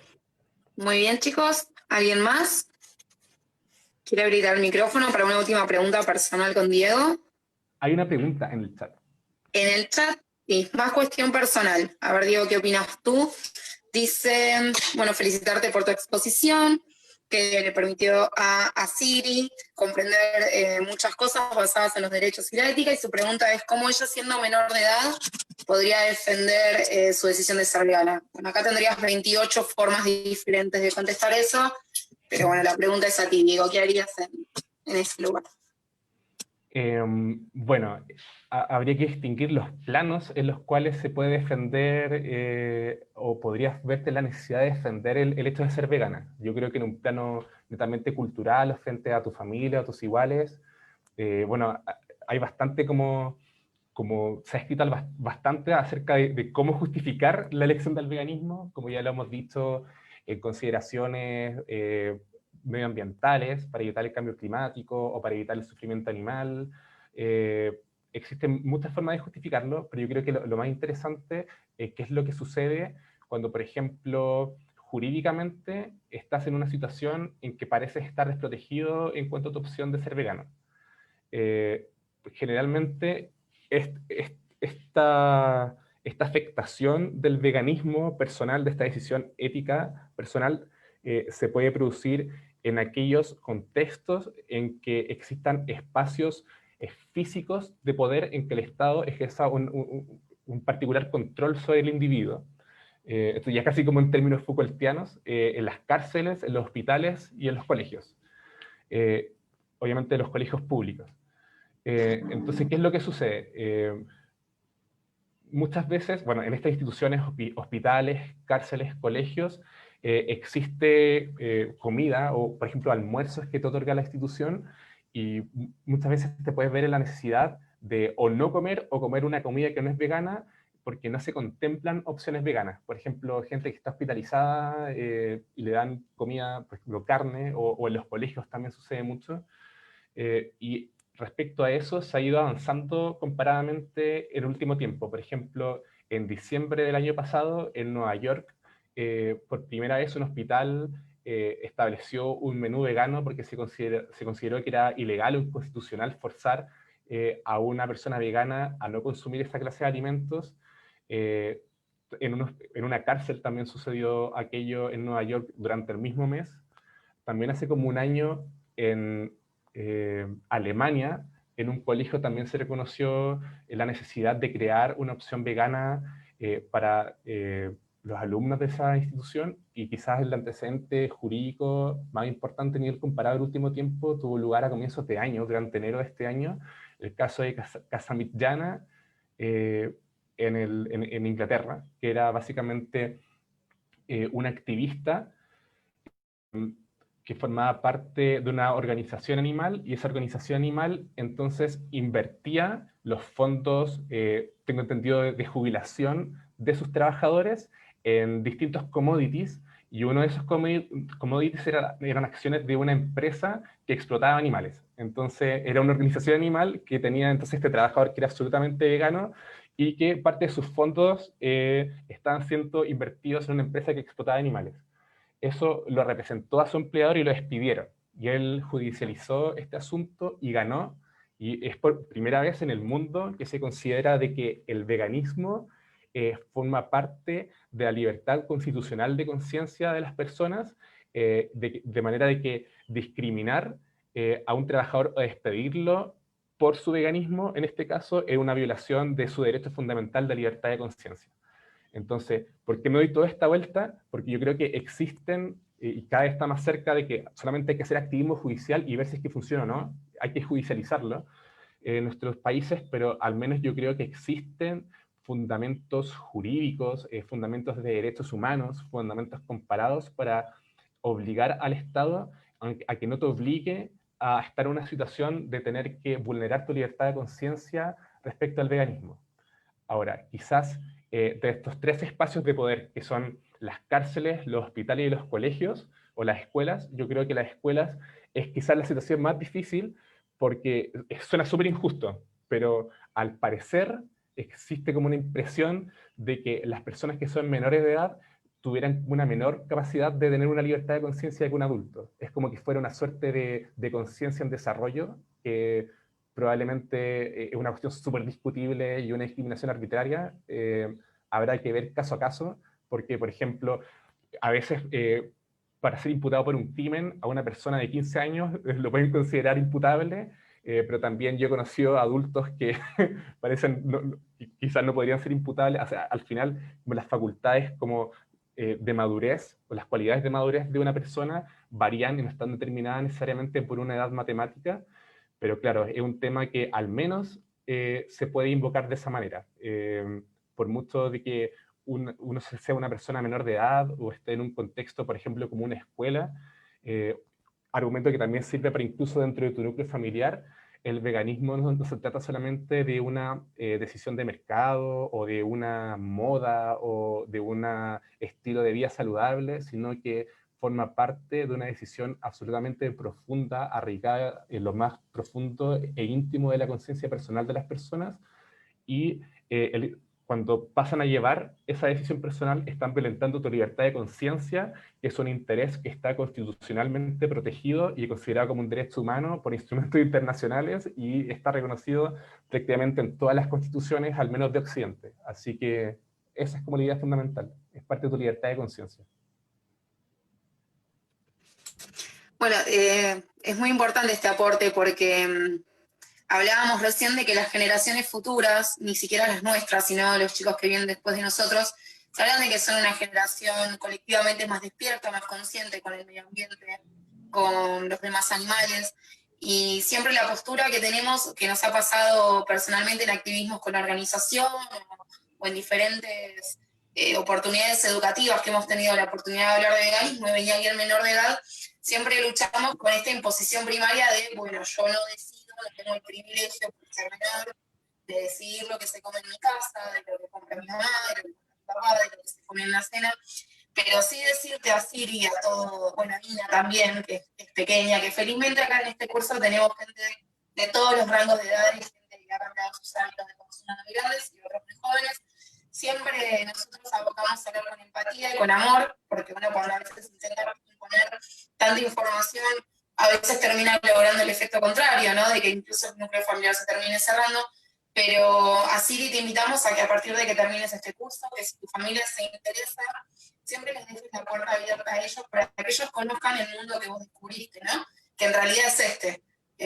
Por ahí nos vivimos mucho tiempo cegados en una culturalidad que nos llevó a creer que los demás animales están para nuestro propio beneficio, y no es así. Y no es una verdad muy fácil de poder asimilar, y más en generaciones anteriores a las nuestras. Hoy por ahí nos parece bastante obvio, felizmente, para algunos, pero para generaciones mayores, más cuando son nuestros padres y los quienes ponen el alimento en nuestra mesa, cuesta entender si esto no es una moda, si no es un capricho, si no es algo pasajero, si no es algo momentáneo, sino que queda en nosotros poder hacerles entender que esto es un cambio, que es un despertar de conciencia colectivo y del daño que les hacemos innecesariamente a los demás animales. Así que así te invitamos a que sigas nuestras páginas, a que, bueno, te contactes con los chicos de SEDA para saber más del ámbito jurídico, y si no, si invitas a estas clases también, que les recordamos a todos, están grabadas. Paso a recalcar una última cosa: muchos pusieron su asistencia por el luto nacional que se está viviendo en Perú el día de hoy. Las asistencias van a pasar para... Todos van a tener como asistido, porque claramente no va a ser una excepción el día de hoy. Si les parece, hay alguna última pregunta más, si no le dejamos ir a Diego. ¿Alguien más que quiera hacer alguna última pregunta? Puede habilitar su micrófono.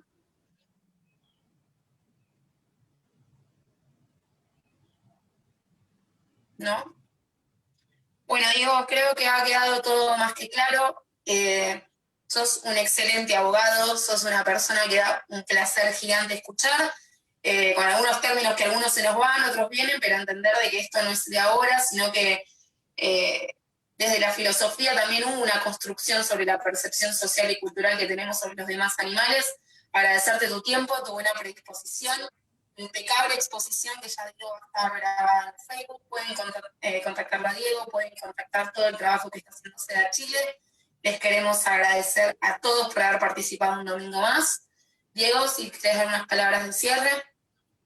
Bueno, muchas gracias por la invitación. Me siento muy agradecido y orgulloso de ser parte de esto. Pienso que esta clase de instancias son fundamentales y son súper beneficiosas para el movimiento, para sus integrantes. Estoy muy feliz de la labor que están realizando, muy orgulloso de ustedes y de verdad, si es que existe cualquier otra forma de que yo o SEDA pueda colaborar con ustedes para desarrollar esta u otra clase de instancias similares, encantado, cuenten con nosotros porque estamos todos juntos en esto. Muchísimas gracias, Diego. Bueno, muchas gracias a todos, chicos. El domingo vamos a estar profundizando aún más algunos conceptos que nos mencionó Diego con Esdras. Vamos a estar hablando de sintiencia animal el domingo que viene, 17 horas Perú, 19 horas Chile-Argentina. Una vez más, toda nuestra solidaridad con nuestros hermanos peruanos, que deje de haber tanta violencia en las calles y que la revolución sea de la forma más pacífica posible. Gracias a todos y nos estamos viendo el domingo que viene. Gracias, Diego. Que tengas buena noche. Cuídense todos, que estén súper bien.